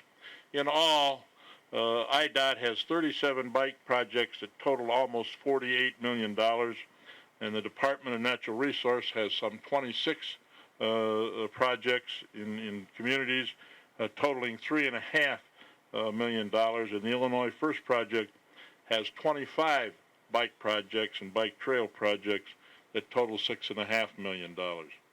So without Illinois First, we would have more competition for the dollars that are out there, and we wouldn't be able to do what we're doing here today. Last year, we talked and pledged to complete the Grand Trail of Illinois. And when that trail is completed, it'll be a trail that's 475 miles long, and it'll run from the Mississippi River to Lake Michigan. And it's going to connect trails in between. I think it's a great project. I think it's going to be good for young people like this and old folks and older people like me that enjoy these things to get out and participate and for the future generations to come. Many of the trails that form this great system are included in projects for this year's budget. But since 1989, and just shows you how fast all of this stuff is growing, since 1989 there's been almost 650 miles of trails for bicycle paths that have been funded since that time. So I believe people all over the state are taking great advantage of the trails and the recreation parks. At the last stop we were at, there were a whole bunch of bikers there, all dressed and ready to get on the trail that were part of the program. So we're glad that people are participating in it. And if you look back at the last election cycle in November, there were several referendums on the ballot that called for school money and they called for open space money. And that was all over the state of Illinois. And the ones that passed overwhelmingly in almost every area of the state were the ones that called for more dollars for parks and recreation and open space and bike trails, because people want that. They want it for their families. They want it for themselves. They have more time. They have more leisure time, and they want to be able to get out and enjoy it and to take part in it. So that's what this program is about. It's to enable people to participate in the great outdoors. So I'm glad that we were able to come by here today. I want to thank you for the patience. I want to thank the band for the wonderful music they provided. I'm sure they entertained you somehow before we got here. So thanks to them. Thanks to you, Mayor, and thanks to my legislative friends who were a part of this whole program. And thanks to you folks for coming today. Now you're going to have to go back to school. Thanks very much.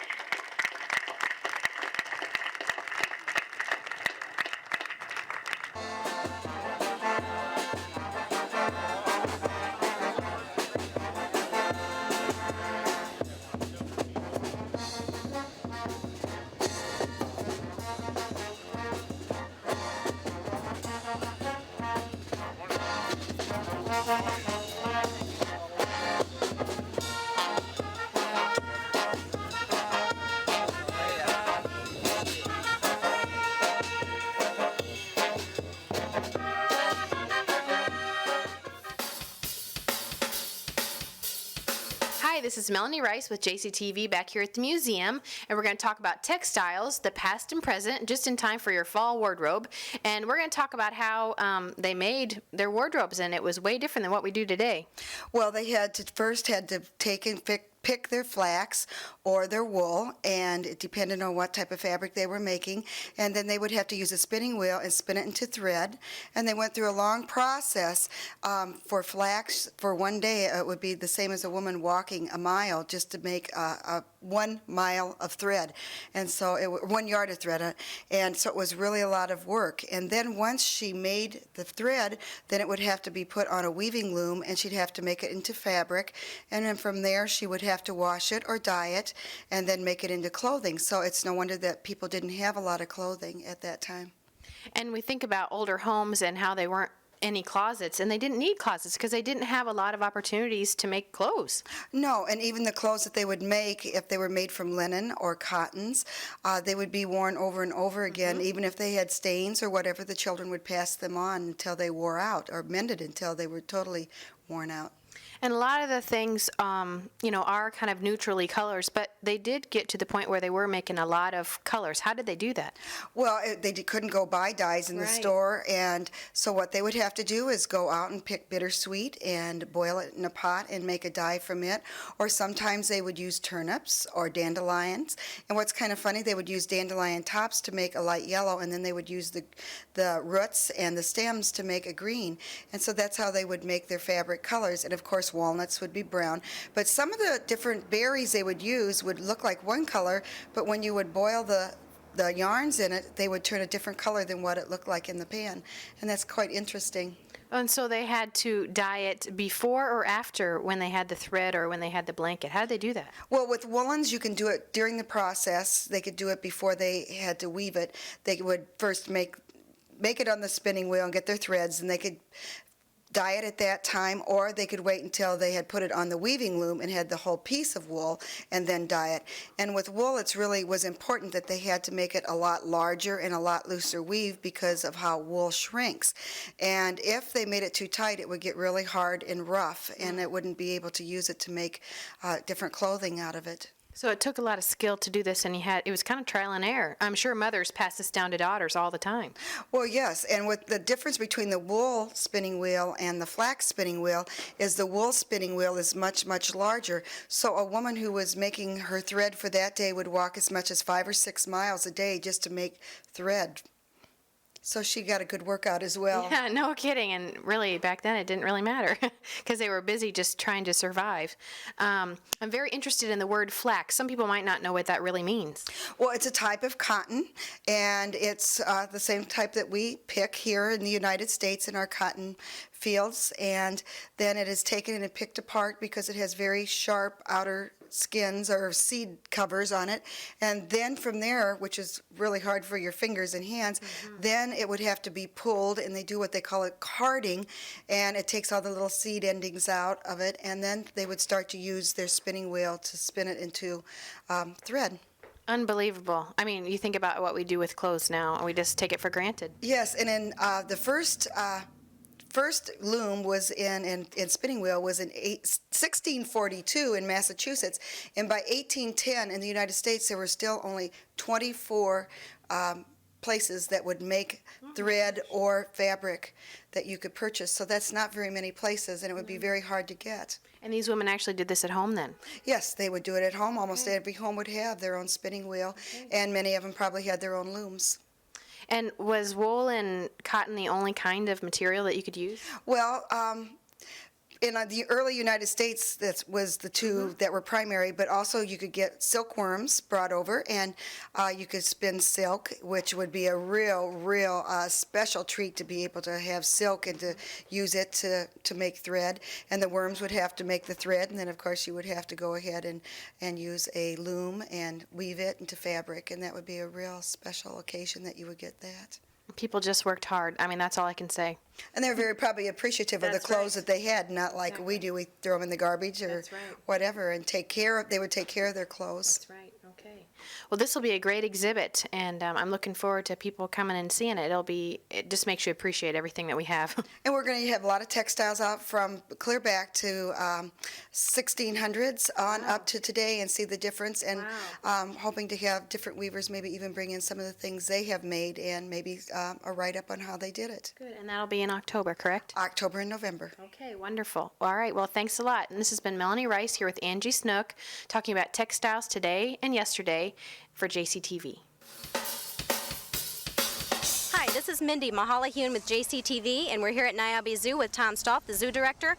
Hi, Tom. How you doing? Well, we're now with our big star attraction, Kathy Shaboom.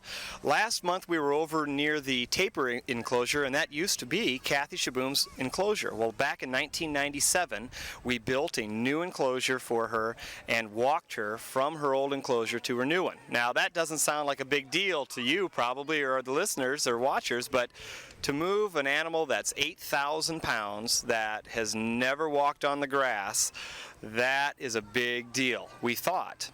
And we desensitized her and trained her to get used to grass and get used to different things. She was watching this exhibit built next to her enclosure, so she saw the tractors and she was okay with that. But we decided that it's going to take us a while to train her to walk freely with nothing, no bars, no enclosure around her, walk outside of her exhibit into her new one.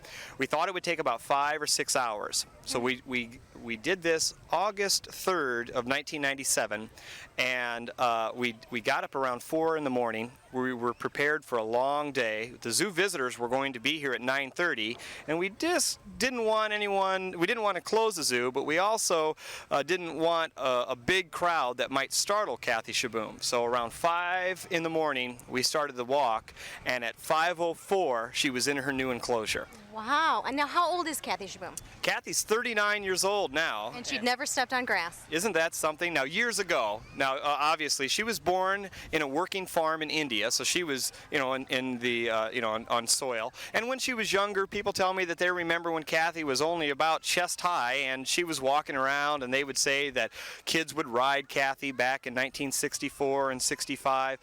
So she had been around, grass years ago, but in her enclosure, she was in there for 33 years. And in 33 years, that's a cement enclosure. So we knew that was wrong. And we knew that Kathy Shaboom needs more room. And then we did that campaign. Within 5 months, we received the money to build the enclosure. So we were real excited about that. But our whole intention all along was not only to give Kathy Shaboom some more room, but to get her a companion, a friend. Now, she's 39 years old. She's not going to have a baby. Her friend would be a girlfriend. That's what's normal in captivity as in the wild, that the herd is composed of females. And Kathy would just have another elephant to be able to, just socialize with. Now she socializes with our zookeepers and me, as she feels that either she's a big human or that we're real skinny elephants. But we want to be able to give her another elephant. So we're looking very hard and trying to find either an older Asian elephant in a different zoo, or in a circus facility where they're retired and they need to get off the circus road. And so how long have you been in that process? Well, we started in 1997, and there's been many offers to us, but we're looking for the right elephant for Kathy Shaboom. Now, we've had many experts come into our area, look at our facilities. It's a wonderful facility.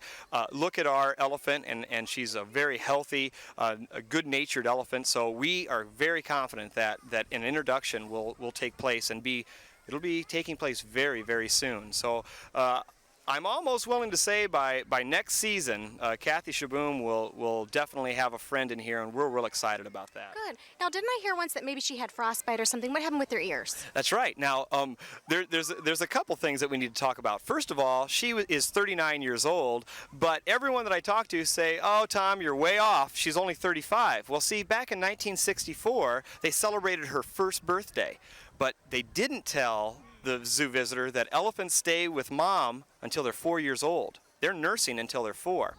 So she was actually born in 1960, brought here in 1964, and then about 1968, somehow she was out of her enclosure. Now, I've heard that her old barn that she used to live in caught on fire and she escaped because of the fire.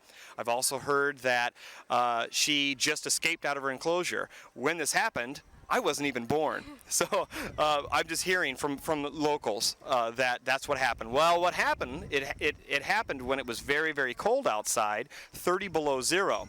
So she did receive some frostbite on her ears. Now she can hear fine, but the larger ear flaps did slough off. And it doesn't hurt her at all. She can hear fine, but she is our earless elephant.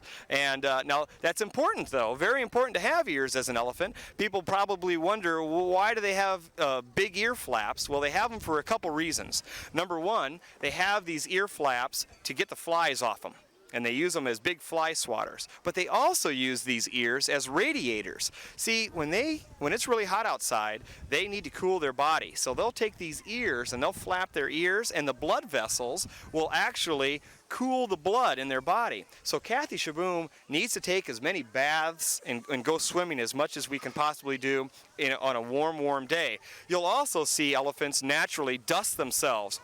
Most elephants will always be dirty, and that's absolutely normal. The reason why they're doing that is to protect their skin from the sun, because they can get a sunburn just like we can, as well as to keep that insect away from them. Even though they have real thick skin, they can get a fly bite or a mosquito bite that really agitates their skin, so they protect themselves with a lot of dirt. And they do that, especially Kathy, with the ears being sloughed off. She needs to really cover herself up so she's out of the heat. Now, she does have a shaded area inside her barn. Inside her barn also is a watering system where she can take as many drinks as she wants, and there's fresh water there at all times. And when an elephant takes a drink, 60 gallons at a time. Wow. Big time drink. She's been with us forever, and everyone really loves Kathy Shaboom, and I think it's for two reasons. Number one, because she's been here since '64, so there's a lot of moms and dads out there that remember Kathy when they were children. That's really special to them. And also, an elephant's so large. She's 8 foot 4 inches tall, and she is 8,000 pounds. That's one big, big girl. So we're happy to have Kathy. We're real excited about doing a real slow introduction with an elephant friend, and hopefully that'll come real soon. So will the elephant that comes to our companion, will it be named? Oh, absolutely. When we're looking for an older elephant, that'll be a lot easier for Kathy to get accustomed to. This elephant will come in with a name already, and so we don't know the name yet because we don't have the exact elephant. We've been looking around. The elephants that we've seen out there are good, healthy elephants, but they're not in the same program as we're in. See, we go in with our elephant, and that's called free contact or hands-on. Some of the elephants that have been brought to us or asked if we would be interested in them, we're in a different program called protected contact, where the keeper handles the animal in a different setting, where they don't go actually right in with the animals. They call them up to a station and work with them through a station. That's fine, but that's not our program, and we are at a hands-on or a free contact situation. So that's what we're looking for, and we have some very good leads out there. So we're going to be looking at this facility, looking at the elephants, working with them. We'll actually go in with the elephants and make sure that they're good for our program and what we believe is good for Kathy Shaboom. Now, we had talked earlier about not only working with the elephants, but how can a zoo visitor help the zoo, not only with membership by joining the Zoological Society or adopting Kathy Shaboom, and again, not taking Kathy home, but actually donating to Kathy so she can get new toys and special needs for different foods or whatever she needs. But also, if you have time, we want volunteers. Now, we ask our volunteers to be at least 16 years of age and be very interested in being around animals and around people. It doesn't mean that you have to be an animal zookeeper, but if you like to garden, if you like to paint, and you like people and you like to be around animals, we want you here. We need volunteers. Do you need them year-round? Absolutely. You know, that's one thing. Don't forget about Niabi Zoo when we close. In the end of October, near Halloween, we close the zoo, but the zookeepers are here and the animals are here, and that means we need more people to help us work. How do you do it? Please call area code 309-799-3482. That's our education center. That's also our volunteer coordination spot, and that's how you become part of Niabi Zoo, and we really need everyone to help us. Okay, well, thanks. This has been Mindy Mahala-Hume with JCTV. Hi, this is Sean McGee with JCTV, and I'm here tonight at the Central Theater with Tanya McGee. And we're going to talk tonight about the former Boo Bash that the JC hosts every year, for the last couple of years anyway. And this year we're going to do a little bit different thing. And Tanya, can you tell me a little bit about that? Yeah, usually it's been held at the Winner's Circle, and this year we're going to try something different. We're going to hold it at the Central Theater. Same time, it's going to be right after the Mummers Parade, but instead of the activities they did then, we're going to show some videos for the kids, geared towards the kids. Movies like Slasher 3 or anything like that? Movies more like Charlie Brown Halloween or Garfield Halloween. We're not sure what we're going to do yet, but something geared towards the kids, so a little bit easier. Do you have anything special going on that you're going to really draw in the kids with? As they've always done, we're going to have a costume contest for the kids. So we encourage the kids to come dressed up in their costume, go trick-or-treating, go to the Mummers Parade, and then stop by the theater afterwards. We'll have the videos going on, and then the JCs will also provide theater popcorn and pop for all the kids for free. So kind of an added benefit there. Wow. How about their own candy? What should they do with their own candy? We're recommending they leave the candy in the cars. We'll have the popcorn and pop for them, so come in for that and leave the candy in the cars. We're also recommending that this is geared more towards the age of 5th grade and below. So that's kind of the audience we're looking at. Okay. Anything else you want to add to that?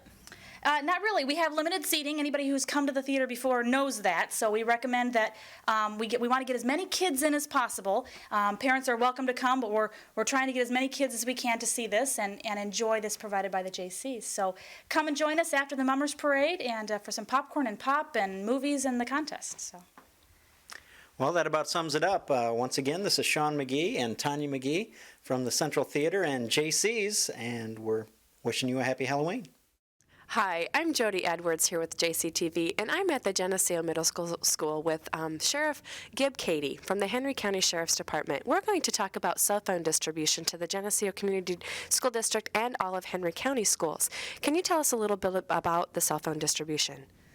The concept of having a 911 cell phone in the classrooms came about somewhere in the middle of the summer. We got the idea, and so we pursued the possibility and the cost of putting a cell phone that'll only dial 911 in every classroom.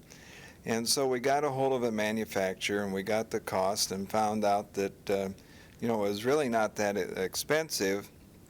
And this thing was definitely a good idea as far as the schools and the public were concerned, and so we've been pursuing it since then, and we're doing quite well. We've received about $5,000 in donations, and we're starting to get to the point where we can say we've got a cell phone or more in each of the schools in Henry County. But of course the goal is to have the mobile ability in every classroom, because I, as a first responder, and us as the primary PSAP as far as dispatching fire and ambulance in the county, we know on a daily basis that time is so important, and time is actually a lifesaver. And because of the mobility of the 911 phone and its direct dial to a PSAP, public service answering point, where we do the dispatching, it's a very important way of communicating directly, and by going directly with us, it eliminates mistakes as far as repeating things from one agency to another. And so communications in all types of emergencies is the key to the success of the whole operation. And so this is our attempt, and I say our, meaning the community, to do what I just explained. And of course it's not perfect, because nothing is perfect in the world, but we feel, and others who have heard about this now and are trying to get the same program going, feel that this is a tremendous contribution to the safety of the kids in our community. And we had talked earlier before the interview about using recycled cell phones, and you told me the manufacturer said it was less expensive to do it this way by purchasing new phones. Now, I've seen you talk to the news media, as far as the Quad City news media, about this, and I've seen flyers around Henry County, and also letters that came home at registration time for the schools. If somebody didn't get or see any of those, how could they contact you if they were interested in donating the $55 for a phone? All they got to do is call the Henry County Sheriff's Office, 937-3911, or my direct line is 3901, 937-3901, and fill out we'll just take the phone message, and if you want to designate a classroom or a school or make any type of particular designation as to where the phone will go, you let us know at that time. We've got a computer program with the program in it where we keep track of everything. One of our technical people either delivers the phone or I deliver the phone, and then this technical person comes around and visits the phone in the classroom in the school and makes sure that everything is operating the way it should be, and he answers all the questions that need to be answered. So that's the process. All you got to do is call the Henry County Sheriff's Office, and we'll get you a phone and get the classroom in a safe position. It sounds like a wonderful Christmas present with Christmas coming up. On behalf of the Geneseo JCs, we are very thankful that your office has come up with this very safety feature for our kids and the people that staff our schools. So on behalf of the Geneseo JCs, we want to give you a check for the 7 schools that are in Henry County. Or I should say Geneseo schools, not just Henry County, but we focused on Geneseo schools, which does include St. Malachy's. So if you are in the Geneseo Community School District and St. Malachy's and are interested in giving the $55 a phone to the Henry County Sheriff's Department for the safety of our kids, please contact them. And my name is Jody Edwards, saying goodbye from the Geneseo Middle School, and we hope that you have a safe and happy holiday season. Hello, this is Brett Decker with JCTV. And as you may or may not know, the Geneseo Victorian Walk has been featured on the CNN webpage. It's on the front page of the travel section, and the person who was responsible for that is our Chamber of Commerce director, Dawn Tubbs, and I'm with Dawn. Dawn, can you tell us how did we get on the CNN webpage? Well, actually, Brett, it was due to the efforts of the Victorian Walk Committee, past and present, I might say. Stuart Mizell is a travel correspondent from Fort Lauderdale, Florida, and he called and asked if he could interview me, and I said, sure, I'd be happy to have an interview, and so we sat down and talked for about 2.5 hours about the Victorian Walk, and as a result, it was posted at 12:16 the Friday after Thanksgiving, and it is still currently being played on their website, so we're really delighted about this. Can you let us know, have we had any response from it? Have people called about it? We have. We've had numerous responses from it. One in particular was out of Greensboro, and they are a community of 1 million people. I thought it was very interesting because they wanted to do a similar situation, have a Victorian Walk in their community, and she wanted to know how we put it on. We've had people requesting travel in this area, other things that they can do for stays of up to 1 week here in the Geneseo area, and of course we've been delighted to refer them on to sites in the area. We've had calls from Chicago wondering why we can't have this for 2 weeks so that they can be certain that they can come out. We're getting calls from all over the United States. We're really tickled about it. So is the next step to have a 2-week Victorian Walk? You might want to ask my volunteers that at this point in time. No, I think that a one night is about all we can handle here in Geneseo. As you know, last year our crowd swelled, and I think we perhaps had 10 to 20,000 people, maybe even more than that. It's very difficult to tell how the crowds Oh, well, I understand. It's impossible to count all those people. Well, Dawn, good job on this. Congratulations to you and the whole committee for getting us on the front page of the travel section of CNN webpage. That was great. And when this show airs, it may or may not still be there. So if you didn't see it, you'll have to take our word for it that it was an excellent piece that made Geneseo look very good. And again, I'd like to thank Dawn Tubbs and the Victorian Walk Committee and all the volunteers for helping get the Victorian Walk on the webpage. And this has been Brett Decker with JCTV. This is Keith Kennett reporting for JCTV, and as you can see, I'm standing here outside the demolition site for the junior high school building. It's been in the process of being torn down here over the last few months, and the JCTV camera has been here at various times to document the demolition and just to record it and put it on the record. So the following is footage of the demolition of the old junior high school.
This is Melanie Rice with JCTV, and I'm here with Angie Snook at the museum, and we're again going to look at the Christmas decorations that she has and has done a wonderful job with. And we're here at the staircase here on the north side, and I'm sure that you've made this staircase authentic, as you might see it in the time that the house was built.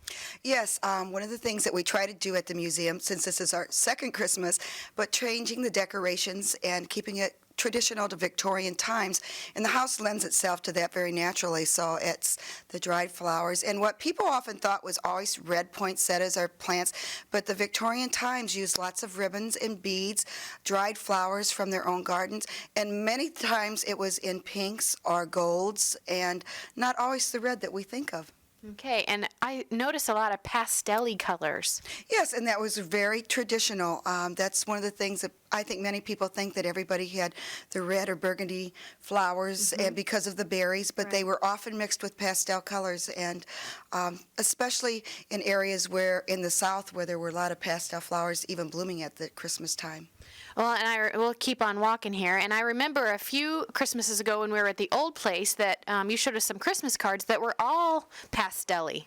Yes, and they were quite different than what they are today. They had little flowers that look like summer. Also, we have some in the other room that you'll be able to see that almost are like cartoon character drawings that were Christmas cards. They sent New Year's cards. They would send just Christmas Day cards. So the industry for giving Christmas cards has grown quite terrifically over the years. Good old Hallmark. Now we're looking here at now what is this window called again so people can remember? Well, that is the nursery window, the stained glass nursery window. And when people come through on Victorian Walk that haven't been here, I want them to look closely because on this side, it's dark, earthy tones. On the other side, when you look through the stained glass, it's pastels. Okay. And right at the window's edge, we've used many of the old antique ornaments. And if you look at those, there's also pastel colors and bright colors, but not what we always think of traditional bright red. And the Santa that's sitting in that garland there looks a lot different than our Santa today. That's an old German Santa Claus, and if you notice, he even has a blue cap on and a gray shirt with twine. And the Santas in different nations look different. We don't think of them as just our Santa Claus that we see today. Again, dressed in earth tones. Yes. All right. And we're going to look here at the mantle and the fireplace, and I think this is one of the most beautiful fireplaces here in the building. The white Italianate marble is beautiful, and I love using the golds and the burgundies with this. And these plants are very typical of what you might find in a Victorian home at Christmas time. Also, they used a lot of fruits to decorate at Christmas time. Also, the game birds. Of course, we have white lights all over because they didn't have lights. They only used candles. So we stayed to just the white small lights, and I think it looks appropriate for the time. And actually, less is more. Yes, and of course, they didn't have tremendous amount of decorations. When they would decorate something, oftentimes they would use a lot of things as beads and fruits and flowers, but they didn't decorate everything as we often do now. And the outsides of their homes would be very simple, and probably just a red ribbon or a pink ribbon on a wreath, and that would be it to mark the door. Okay. And again, I know we look at this every year, but it's so unique, this nativity scene. Yes, and I have a couple things to add to that yet, but that's our nativity scene. If we didn't put that out, people in Geneseo would be very upset because they come back year after year, and we've added a couple pieces that we have found. Wonderful. And also we restored a couple pieces that we think are wonderful. And there's an angel that goes above where the hook is, and that will be up for Victorian Walk. I just have a little more work to do on it. Okay, well, it looks very nice, and I can tell that there are more people standing in your scene there. Yes, it was harder to get it all together this year. Well, it fits nice in that little crook there. And we're going to move to the sitting room here, and this is also, if you haven't been in here, this is a really neat feeling room. One of the things that I was told recently by a group of ladies who were here was the house is feeling like home now, and that was really a nice compliment because it's taken us a couple years to get the feeling in the house. But the mantle in here is one of my favorites as well. The fireplace matches the one in the dining room or the library, and it's great to get to decorate a mantle like this. That is very, very typical of Victorian time. And again, you'll see a lot of purples and whites and golds.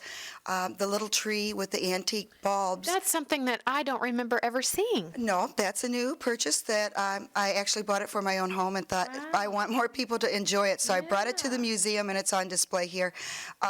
It's just too unique a piece, and we had these wonderful old glass bulbs that were given to us last year by Mary Kay McNamara, and it was a perfect place to display these. So I just wanted to share it with everyone else to come through Victorian Walk because that's a wonderful piece and very typical of the times.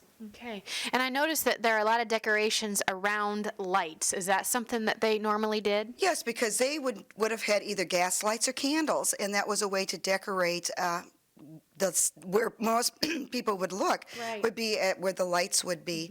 And even their chandeliers that had candles or gas lights would have been decorated.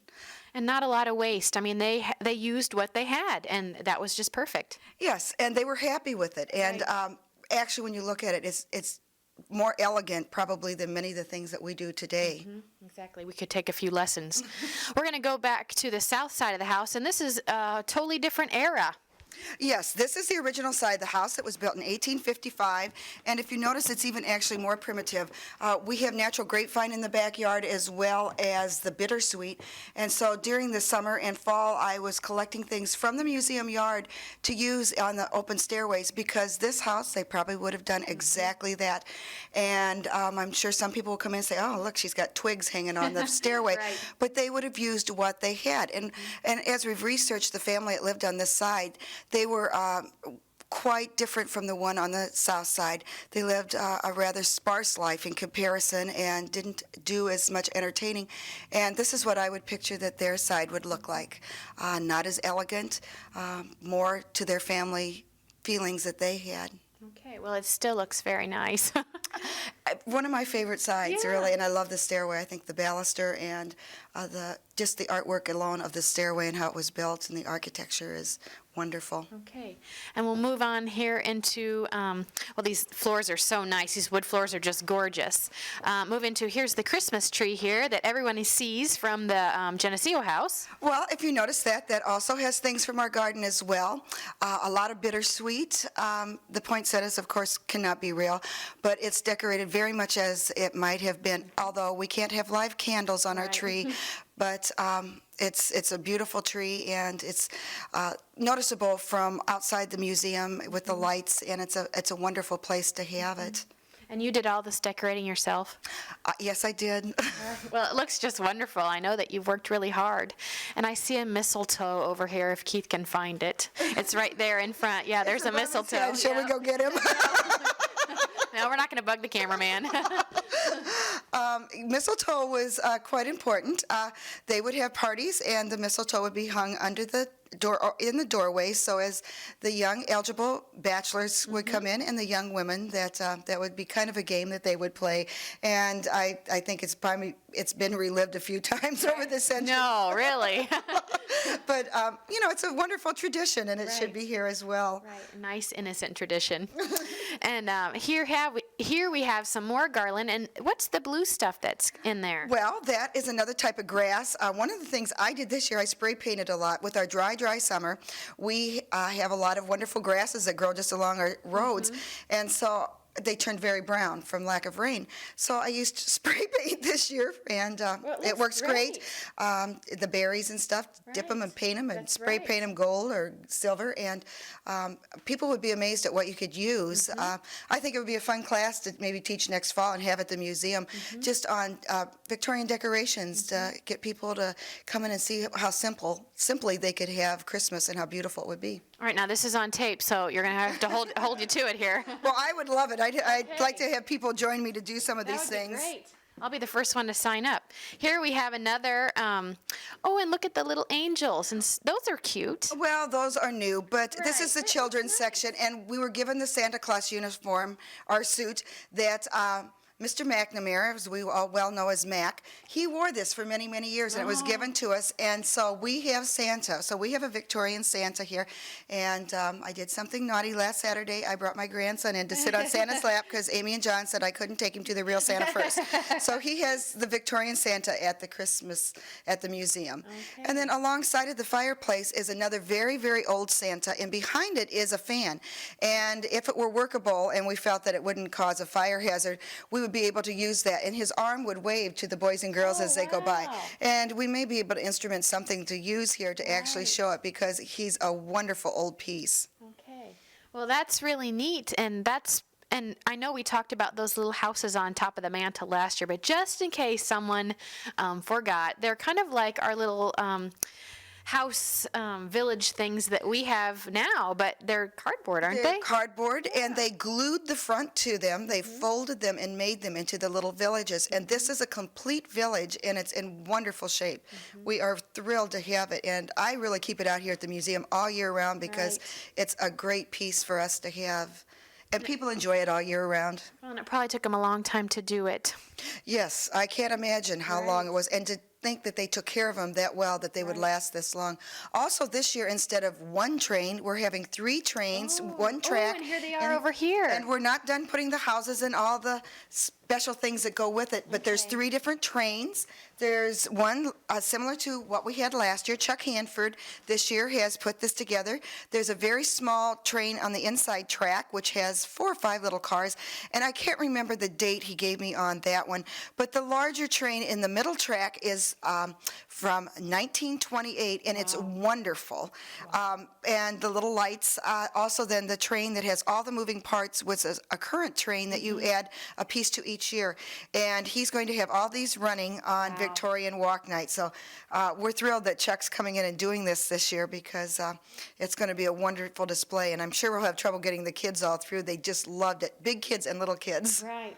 Well, and it's in great condition. I mean, it looks just wonderful. Well, I was just so excited when he got these 2 old trains out, because they're wonderful, and it's a rarity to find them in such great shape, and that he has unique cars on them. The cars that he has are really fabulous. Okay. Do you have anything in your case here that you wanted to show? Well, yes, we have our dolls, and they're also ready for the holidays and Christmas. Okay. And they're holding all the old Christmas cards I was talking about, and there's also many of the different bulbs, and I think people will really enjoy this. Also on the top above the cupboard, we have a wonderful, wonderful old homemade toy, and it was specially made for Mabel Brown, and it opens up and is actually a dollhouse, and it's a darling piece, and I always have it put away upstairs where people really can't see it as openly as we are today.